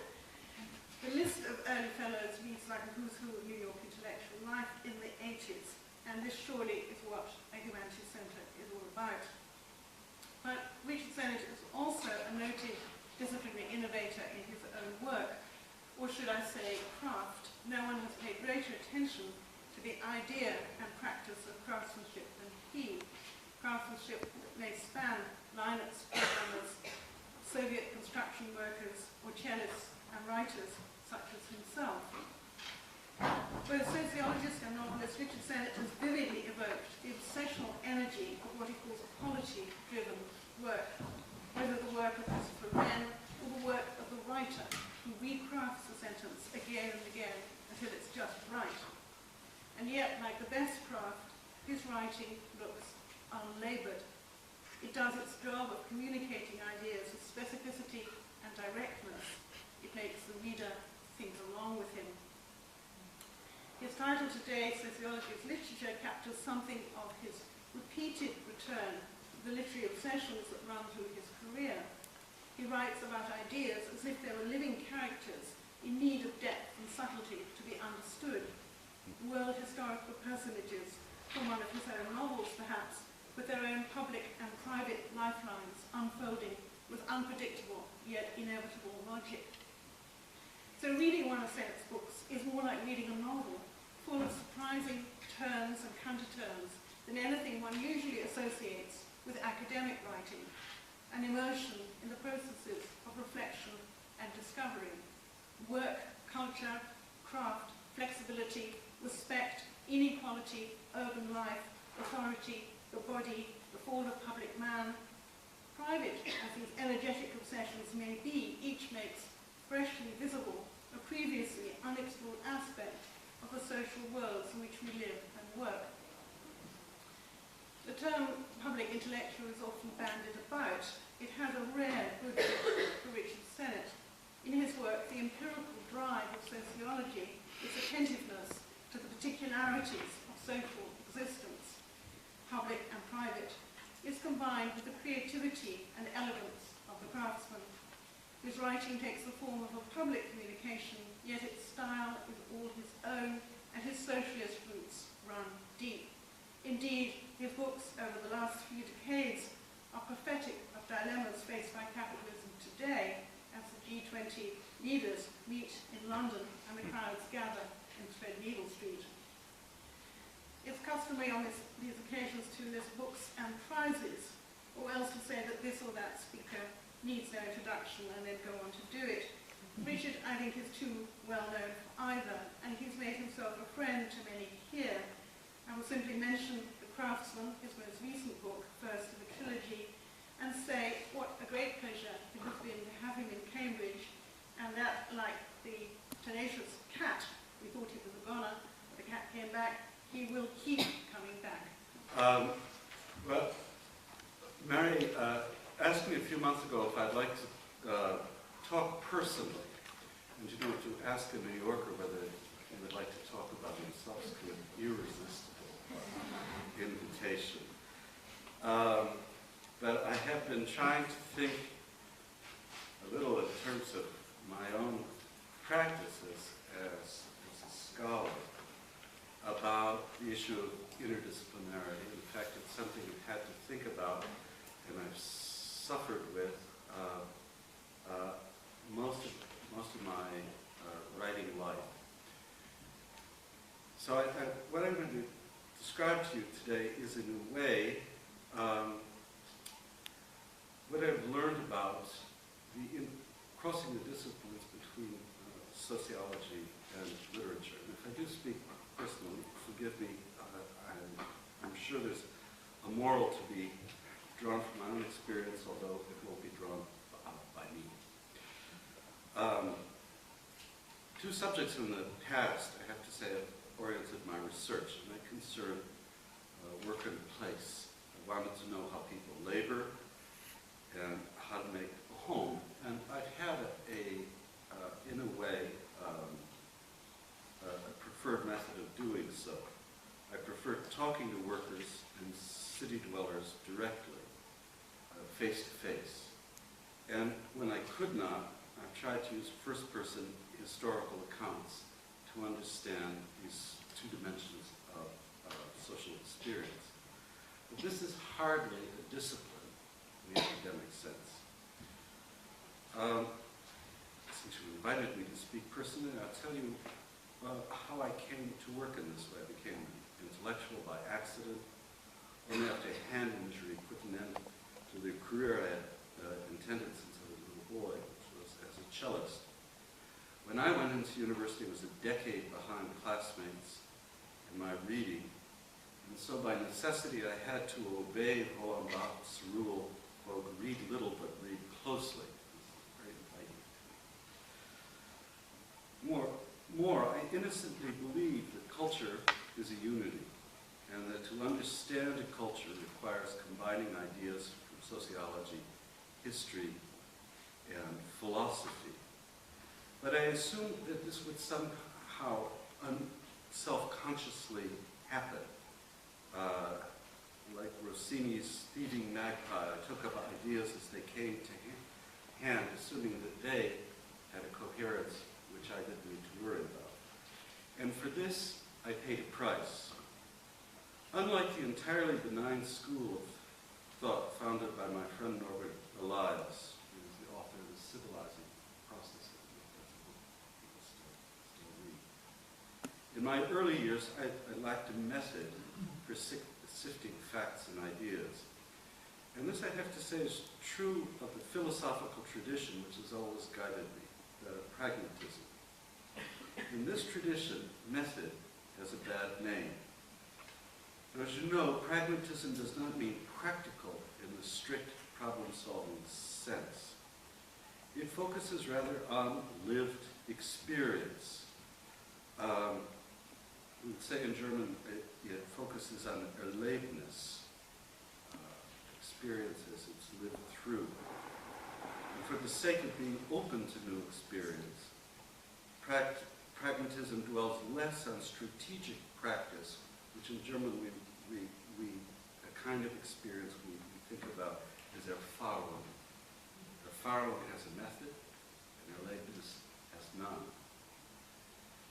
Because pragmatism values surprise and curiosity in lived experience, it emphasizes an openness and improvisation in understanding. The rigor of a disciplined school of thought is therefore sacrificed. Now, this is where I began, and it never really satisfied me. These are precepts that made sense to me when I began to write. But the lack of a method was something that nagged at me. And to close this personal introduction, what I want to describe to you today is the kind of practice of culture analysis that I put in place of what would be a single academic form of rigor and discipline. It's based quite simply on the belief that social science can, and more I would argue, should be a form of literature. And this conviction carries its own discipline. The discipline is more than writing clearly. Its goal is to achieve that sense of lived experience of Erlebnis on the page. In this talk, I first want to address the issue of why others who make discoveries in sociology, economics, or politics should care at all about literary practice. And this is a matter of scholars connecting to the public realm. From the time of Montaigne to roughly up to that of Tocqueville, it would have been taken for granted that an analyst of social life should be committed to the craft of writing. Largely this was because early modern society had a verbal blind spot. Encased in rigid, fading social categories of hereditary station, the dynamism and energy of the more modern social order was difficult to describe, even to name. European conquerors of foreign lands, like the Conquistador de las Casas, had to strain to describe the unexpected complexity and richness of the people whose lives the conquerors were destroying. At a later time at home, Montesquieu needed to employ the resources of allegory in the Persian letters to shock his fellow Parisians into an awareness of the localness and limits of European culture. And in the dismal science, Adam Smith needed great verbal gifts to make his contemporaries aware of the power of markets which were coming in to rule their lives. Again, Tocqueville's Democracy in America is laid out quite consciously, I think, on the model of Homer's Odysseus, a voyage into the foreign country of equality. Now, the literary powers of all these writers were meant to arouse in their readers a sense of the social as a problematic category. The writing made a disturbing gift of consciousness, which is to say that the very strengths of their writing helped itself to create a public realm, at least as Hannah Arendt conceived of it, a realm of shared collective intelligence. Today, many social scientists are menaced by exclusion from just this public realm due to their feeble powers of expression. The feebleness is not simply a personal failure. The history of academic institutions seeking to protect the disciplinary boundaries, the specialization and bureaucratization of knowledge itself, are general sources of intellectual isolation and enfeeblement. Feebleness of shared intelligence is but one result of one way of organizing knowledge socially. But the result is that the depth of what researchers know becomes incommunicable due to a lack of expressive tools. The public is left with the husks, the surfaces of knowledge. To me, all writing is political, just in the way a writer relates to readers. I've noted with great dismay that when social scientists attempt to address the general public, they tend to survey and to simplify, that is, to talk down, to condescend. The reader is excluded from being a critical partner in the writer's own thinking, whereas Delathakis, Montesquieu, or Tocqueville treated their readers as equals. The politics of talking down to the reader evinces also an error in the understanding of writing itself.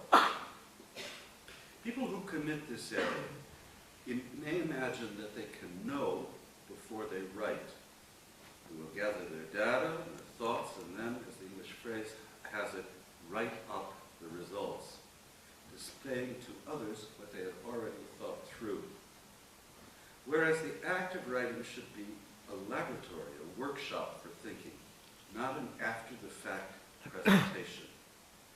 When we try to write expressively about society so that others are aroused, are moved by what we write, we encounter a very set of analytic problems.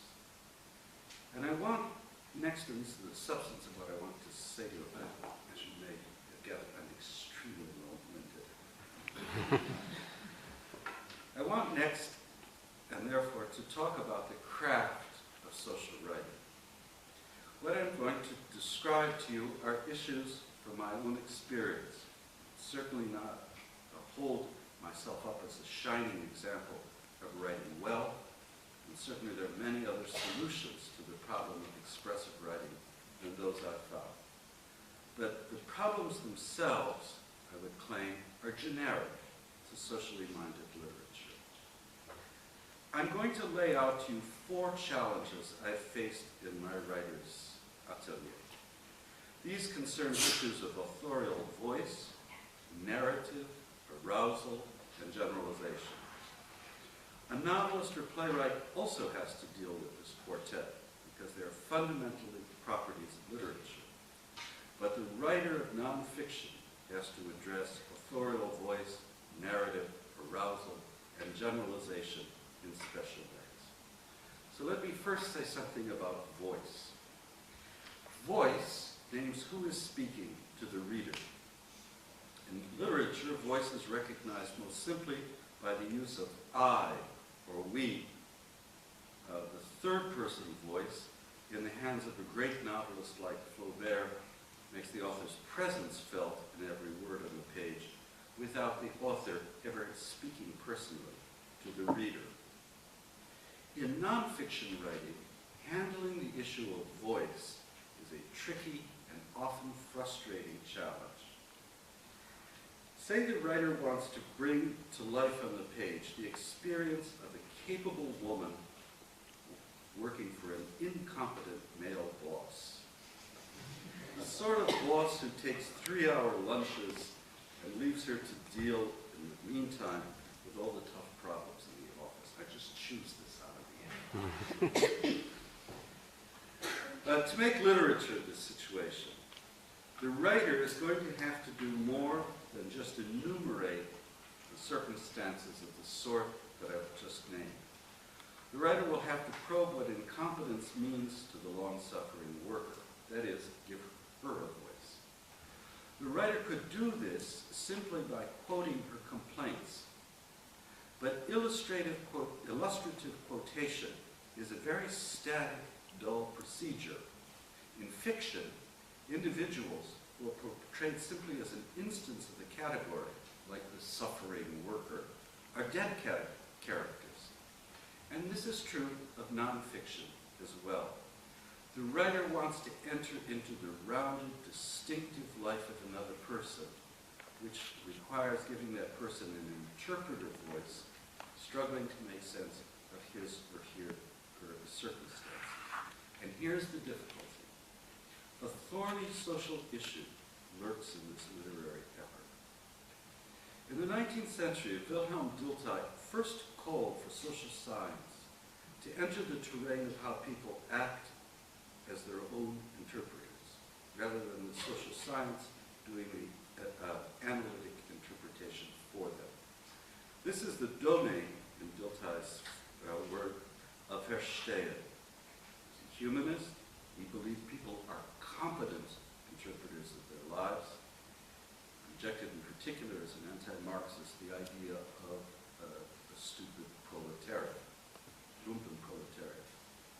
More, Dilthey was convinced that empathy on the part of the researcher will open the gates to understanding. Oppressed would bring forward insight about how the oppressed think, feel, and act. In his view, then, this aspect of personal character, that is, the power to empathize with the subject, is what counts in the craft of Verstehen, of the writing of Verstehen. And the kind of research I do, which is based on interviews, first-person historical accounts, just this matter has proved vexing. Early on in my career, I studied the lives of American white working-class adults and adolescents. This is a book called The Hidden Interest Class. Many of my subjects were hardcore racists and have remained so. These views obviously are repugnant to me. More recently, to give another example, I've studied engineers and computer programmers whose technical passions are largely impenetrable to me.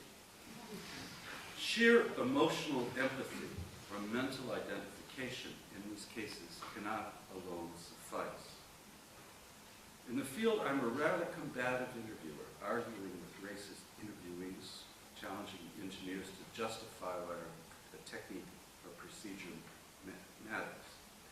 Arguing conveys that I take them seriously, which in fact I do. But this poses a problem for the writer in writing. Someone who shares my working practice will want to make use of a kind of fictional as-if, reporting what he or she has been told and how it has been interpreted, as if the writer were also a racist or a technician. It's a form of impersonation. And then to step out of that impersonation, that as-if, to judge and pose naive questions. In other words, the technique here is one, and I've tried to pursue it throughout all my own research, but I say it's a generic one, is what's called doubling. That is not simply empathy, but a kind of identification with somebody else who's interpreting the subject and then stepping out of that role. And that back and forth is how we create a drama on the page of acknowledging the voice of another person without simply reporting it. This is clearly what I'm saying. That's a craft procedure. It's not a matter of perfume. It's not a matter of sheer empathy. It's a way of dealing with your relation with the subject so that the result on the page is this act of doubling. It means to say that the writing which results should convey a doubling of perspective. On the page there should be more than one active voice. I don't want to get lost in the side issue here, but I want to point out to you, for people who do the kind of work I do, why the notion of overemphasizing the subject with the sufferings of other people is a trap. And we see this oftentimes with very young interviewers, people most of your age. The notion is that people have suffered so much, I am there to bear witness to their sufferings.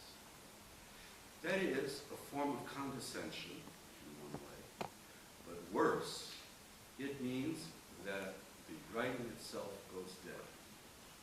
Why are you there? What do you have? So it's a technique in, you can be very sloppy in your emotions as an interviewer, but when you write, you're adding nothing. You are, I would say, condescending if this doubling doesn't produce what is for the reader something active on the page. And the readers of reports of suffering often get very bored by it, as you know. 250 pages of descriptions of people starving to death means the reader will maybe read 3 or 4 of those pages. So it's a distinction between reportage and making voice, a voice in which you intrude rather than simply serve as a witness for others who are suffering. And that's a craft. That's a writing craft. Now I want to say something about narrative. Subjective narrative waves a big warning flag about considering social science as literature. Whereas the novelist is wholly in control of events, the social writer is not. And this truism has a more particular application. Action in a novel accumulates. This is obvious in the classic well-made novel embodied, say, by George Eliot's Middlemarch or Thomas Mann's Budenholz. In these narratives, each event, each act prepares for what comes next. The progress of events loads the incidents of action moving forward. Accumulation also operates in more modern novels like James Joyce's Ulysses, or the works of Thomas Bernhard. You need to read these books through to the end to make sense of their fragments. Life histories and collective history do not possess this literary property. Individual life histories are often incoherent, a jigsaw of parts which do not fit together. Collective histories may not accumulate in value. To give you an example of each, many of the workers I've interviewed in the new economy in my recent books have short-term jobs rather than long-term careers, obliged to change what they do and where they do it by global forces beyond their control. Though they work very hard, they lack a coherent narrative about the work themselves. Lack of accumulated meaning is something I noted most recently in interviewing a go-go financial manager in New York.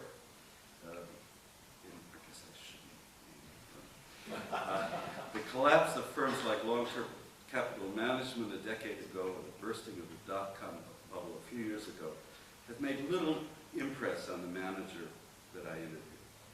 His behavior was neither conditioned by nor responsive to prior disasters. This collective history does not accumulate. So you have what is a non-narrative time, even because people are placed in a situation of living in fragments where they themselves are not thinking about their own life experience as forming something in which meaning accumulates. Faced with such incoherence, the social writer might want to chronicle its moments, but not impose a narrative upon the mess. But this would be to do a certain kind of social reality a disservice, a critical social reality. Human beings think in stories in order to understand cause and effect. That is, to give action a value in terms of its consequences. This is a basic impulse in the way in which we try to think critically. Moreover, in everyday narratives, in everyday life, narratives can help people think strategically by projecting different outcomes about an action we might now undertake. Both critical retrospection and strategic projection require imagination not of one certain outcome or cause, but of many possible scenarios. Without narrative as this sort of tool, social understanding is radically diminished for us as the reader. This is narrative as a way we learn to think backward and forward in time, and not simply in cause X produces Y effect. When, as in modern capitalism, people are deprived of a guiding narrative, the writer's task, in my view, is to identify and analyze just these absences. Understand why a worker who has been fired or an investor who is ruined cannot connect his or her past, present, and future. This task produces a peculiar narrative of its own, a story marked by gaps and omissions. The writer intrudes into the narrative account that somebody else gives them by naming what's missing, which is really the projection of the author. It means, say, he failed to connect X to Y or X to Y, Z, or to A, B, and C. What the writer is doing in composing the social narrative is essentially identifying and analyzing absence. It's the sort of thing, in a way, you're very familiar with in the narratives of absence, which have marked the writings of Borges or Bernhard or Italo Calvino. Today, I would argue, these literary tools help us make sense of a time-fractured political economy. In sum, a narrative differs from a history. And it differs because the writer may impose a consequent time, which is what most historians do, or in the kind of narrative that marks sociological discourse, it focuses on omissions, silences as significant part of the story, and identifying why things are not said, why people fall silent, is part of the sociologist's work in composing a narrative. Again, I'm just going to make a very short detail to the side about the craft of interviewing in this regard. When you read poor ethnographic accounts, what you get are a seamless set of sentences that have been transcribed, where all the silences and indeed all the affect is taken out.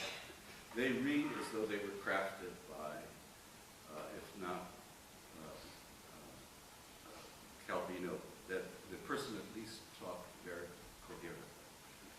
That's really second quality work. When we do very good ethnography, we have to create a transcript in which all of those elements are present, and particularly the notions of stumbling and silence, pauses.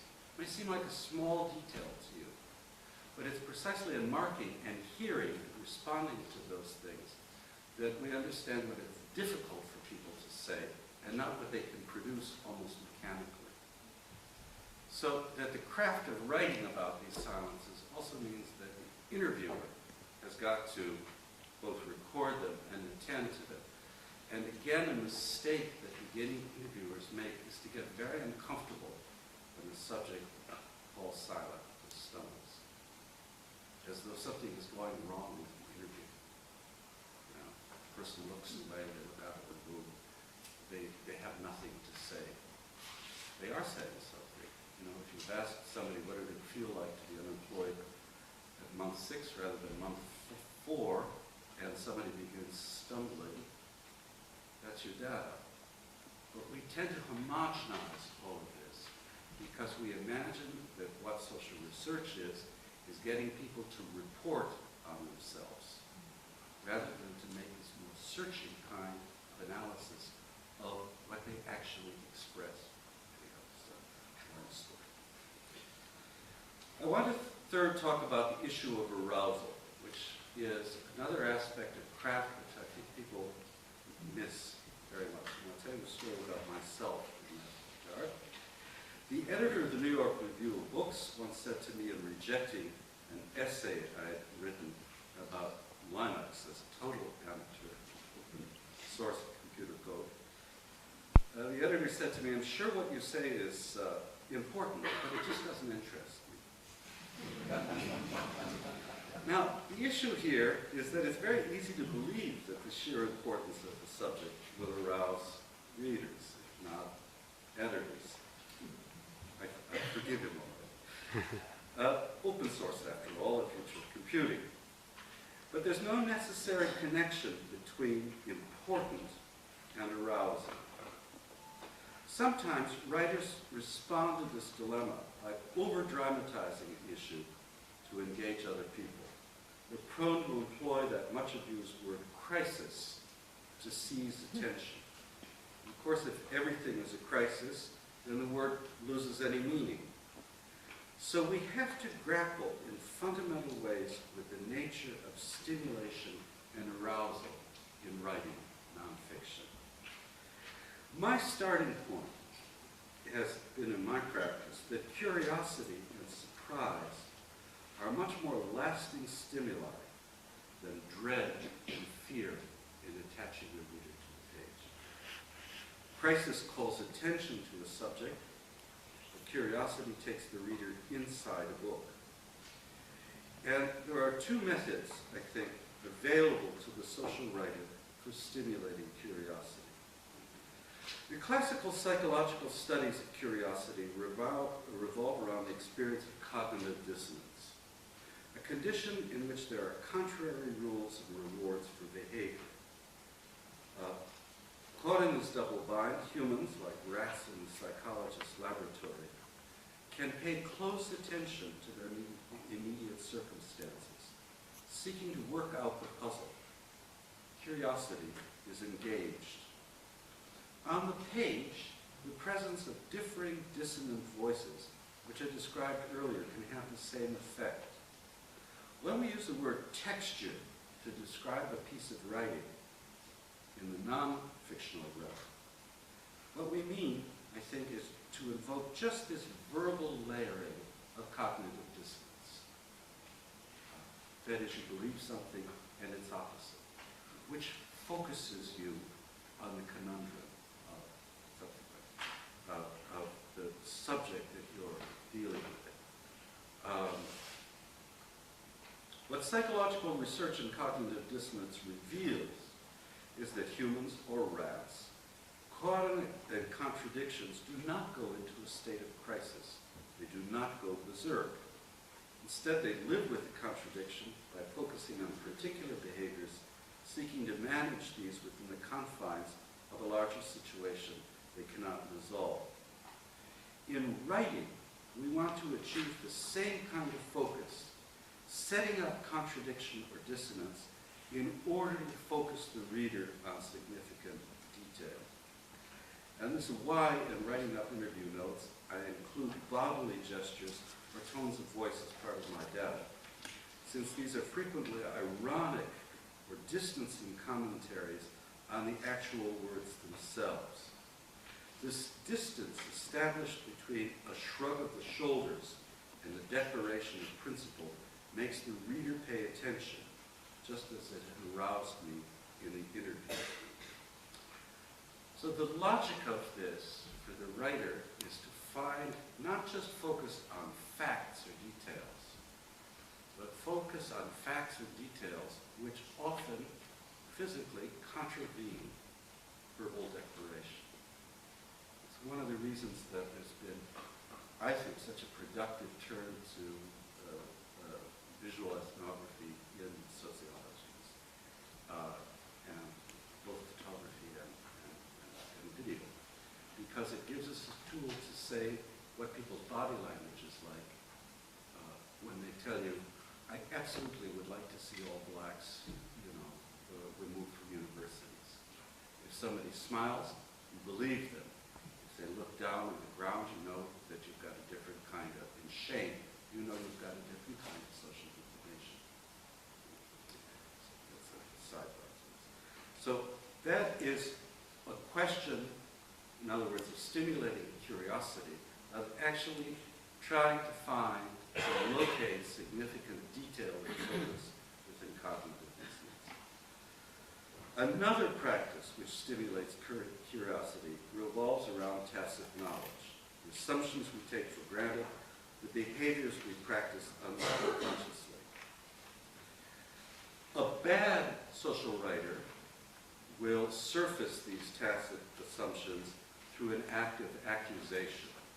When you say that, you really mean, or when they say that, they really mean. The writer who wants to make people curious about them will instead gradually surface these taken for granted to the reader's conscious by a process of mutation, changing what everybody knows step by step so that it appears increasingly strange and provoking. Thus, when writing The Fall of Public Man, I explored the handshake, a seemingly mundane form of public reading, connecting it in the 18th century to other bodily gestures of addressing strangers, then to habits of speaking in taverns and coffee houses. My reader, I hope, became more and more aware and more curious about the meaning of shaking hands as it became connected to hugging, kissing, and to verbal salutes. It began to appear that the act of shaking hands was a violation, whereas the kiss was not, for instance. Thus, the procedure of arousing the reader's interest, and this procedure of arousing the reader's interest also gave something to me. I began to be able to see the public realm as a realm of sensate physical experience in which one bodily gesture was used to countervail or negate another. What I'm trying to say to you is that in place of dramatization, the socially minded writer wants to use techniques like cognitive dissonance or the permutation of detail to arouse interest in his or her subject. Again, there's a politics implicit in this kind of writing. The language of crisis is cousin to the manifesto, to the pronouncement. The languages of cognitive dissonance and permutation acquire. The closer to everyday life, they invite the reader to engage rather than to agree. Of course, I do not mean to imply that we should always prefer the quiet politics of writing. Dramatizing is a necessary tool in any writer's craft. I only mean that this tool should be handled with great care, as Michel Foucault does, for instance, at the opening of Discipline and Punish, in describing the execution of Damien, the would-be killer of Louis XV. The circumstances of Damien's torture are grisly and dramatic, but Foucault's art as a writer lies in connecting by small permutating suggestions, elements in this scene of Damien being ripped, drawn on cord, ripped apart, to identify events and ideas which have nothing to do with an execution. I hope I've persuaded you by now that writing is something more than simply the means to an end. It is a craft which transforms both the research practice of sociology and, of course, also always its expression. But what then is the consequence of trying to pursue this kind of writer's craft in terms of voicing narrative and stimulating curiosity? This leads me to the fourth element of social issue literature, which addresses the problem of generalization. The practices of social literature I've described to you so far dwell on individuals and particulars. It would be perfectly correct to assert that no matter how engaging, such experiences can make no claim to represent general social conditions. The critic will turn my own words against me. No one human being ever represents a social category. Great fiction wants to commit, however, just this mistake.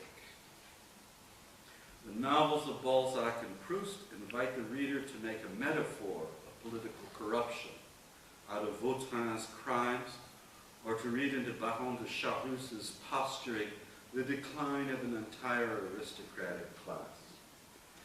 We can't help ourselves from accepting the invitation to generalize. The American pragmatist C.S. Peirce offers one explanation why. Categories of any sort are mental constructs. Social categories are particularly fragile mental constructs. Since a category composed of a million people is based, it cannot be based in any one person's consciousness, must be based on insufficient information. To construct a category, a social category, we have therefore and necessarily to make a leap of what Peirce calls radical induction, from lived experience to experiences we could not have. The theoretical issue here is that symbols make this leap of radical induction for us. I know you're going to disagree with this. I see it already as a philosophical failure.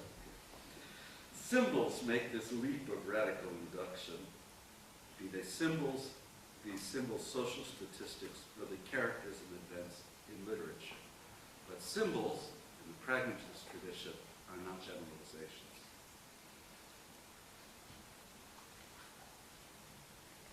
Still, Peirce's precept doesn't explain what the writer might do to make personal experience resonate symbolically. That's our task.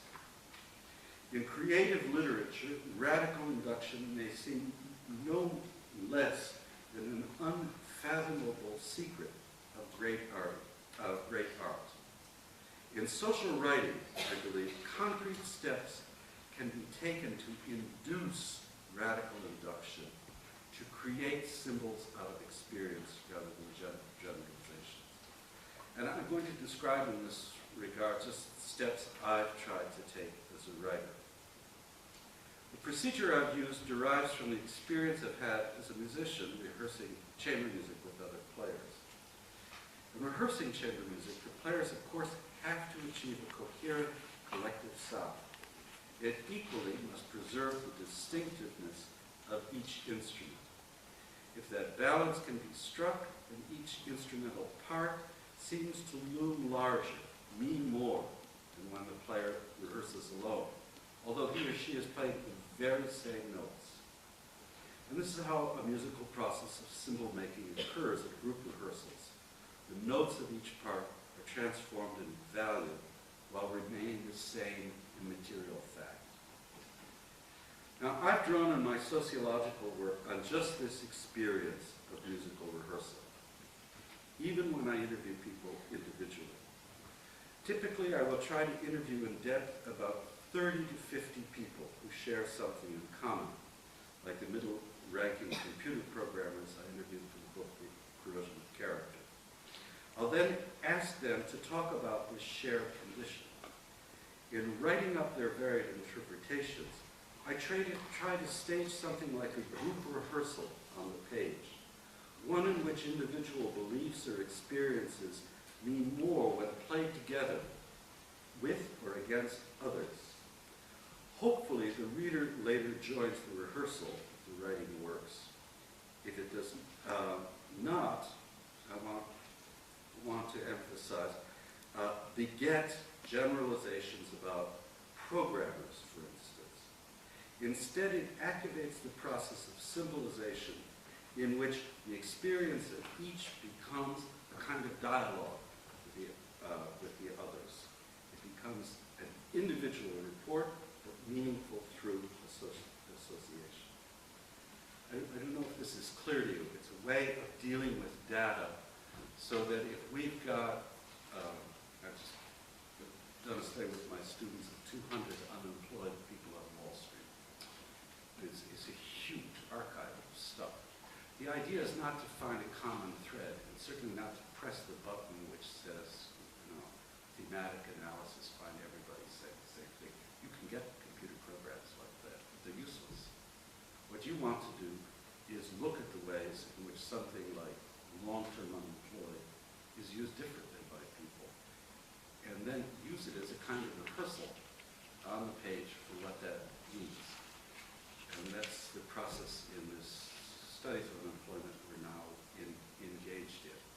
In other words, you don't want to generalize by finding something that all 200 share. That's not possible with the kind of material we deal with. And in fact, I'd say it's a kind of lie to take 200 people and say they represent 2 million.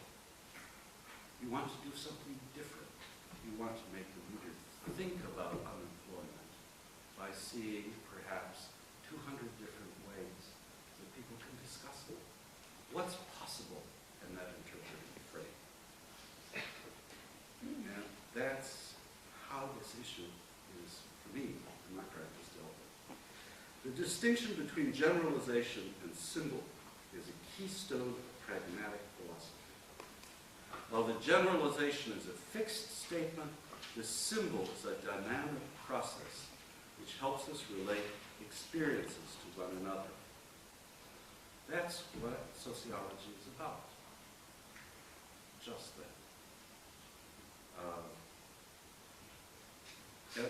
This is why I would say to you that the work of symbol making, the process, is the sort of ultimate sociological destination for sociology as literature.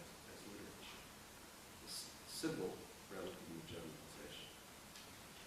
I've tried to show through these techniques of voicing, narrating, stimulating curiosity, and symbol making how the writing of social literature is a craft. As in any other craft, inspiration is no guide, nor in this particular craft will humanistic empathy suffice.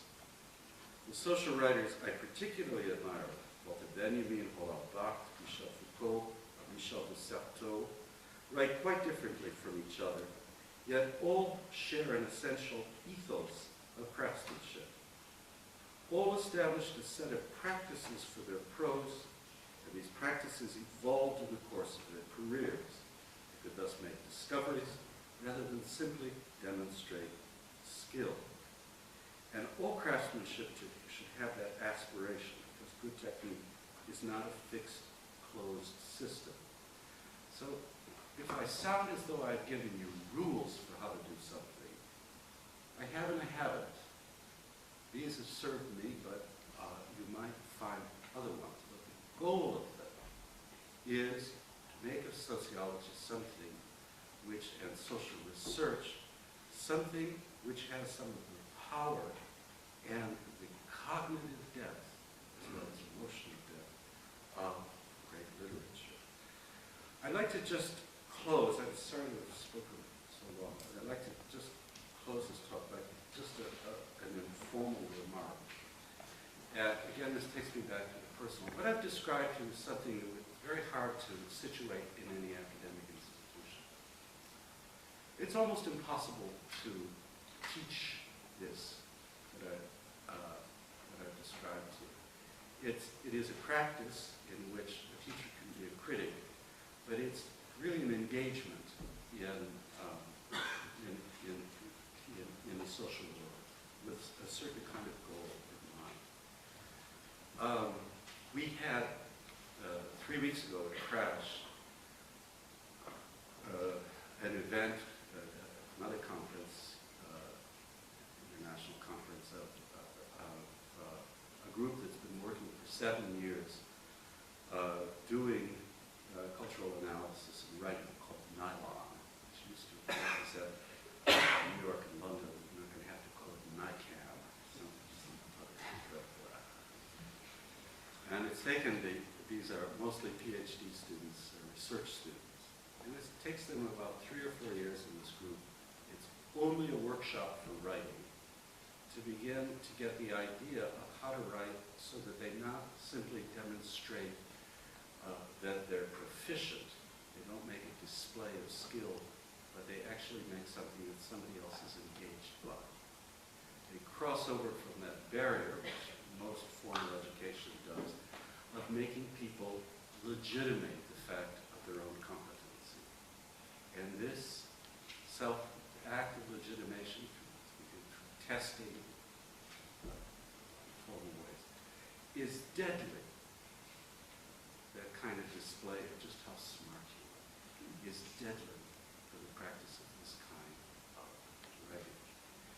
So it sits very badly within university context. The nylon or NICAM, as we have to now call it, is something that was invented by Craig Calhoun and myself, and was sort of invisible bureaucratic. Many other activities like this. The point I'm trying to make to you about this is that this is, I think, an intellectual pursuit, and it's an intellectual discipline. It's very hard to make it an academic activity.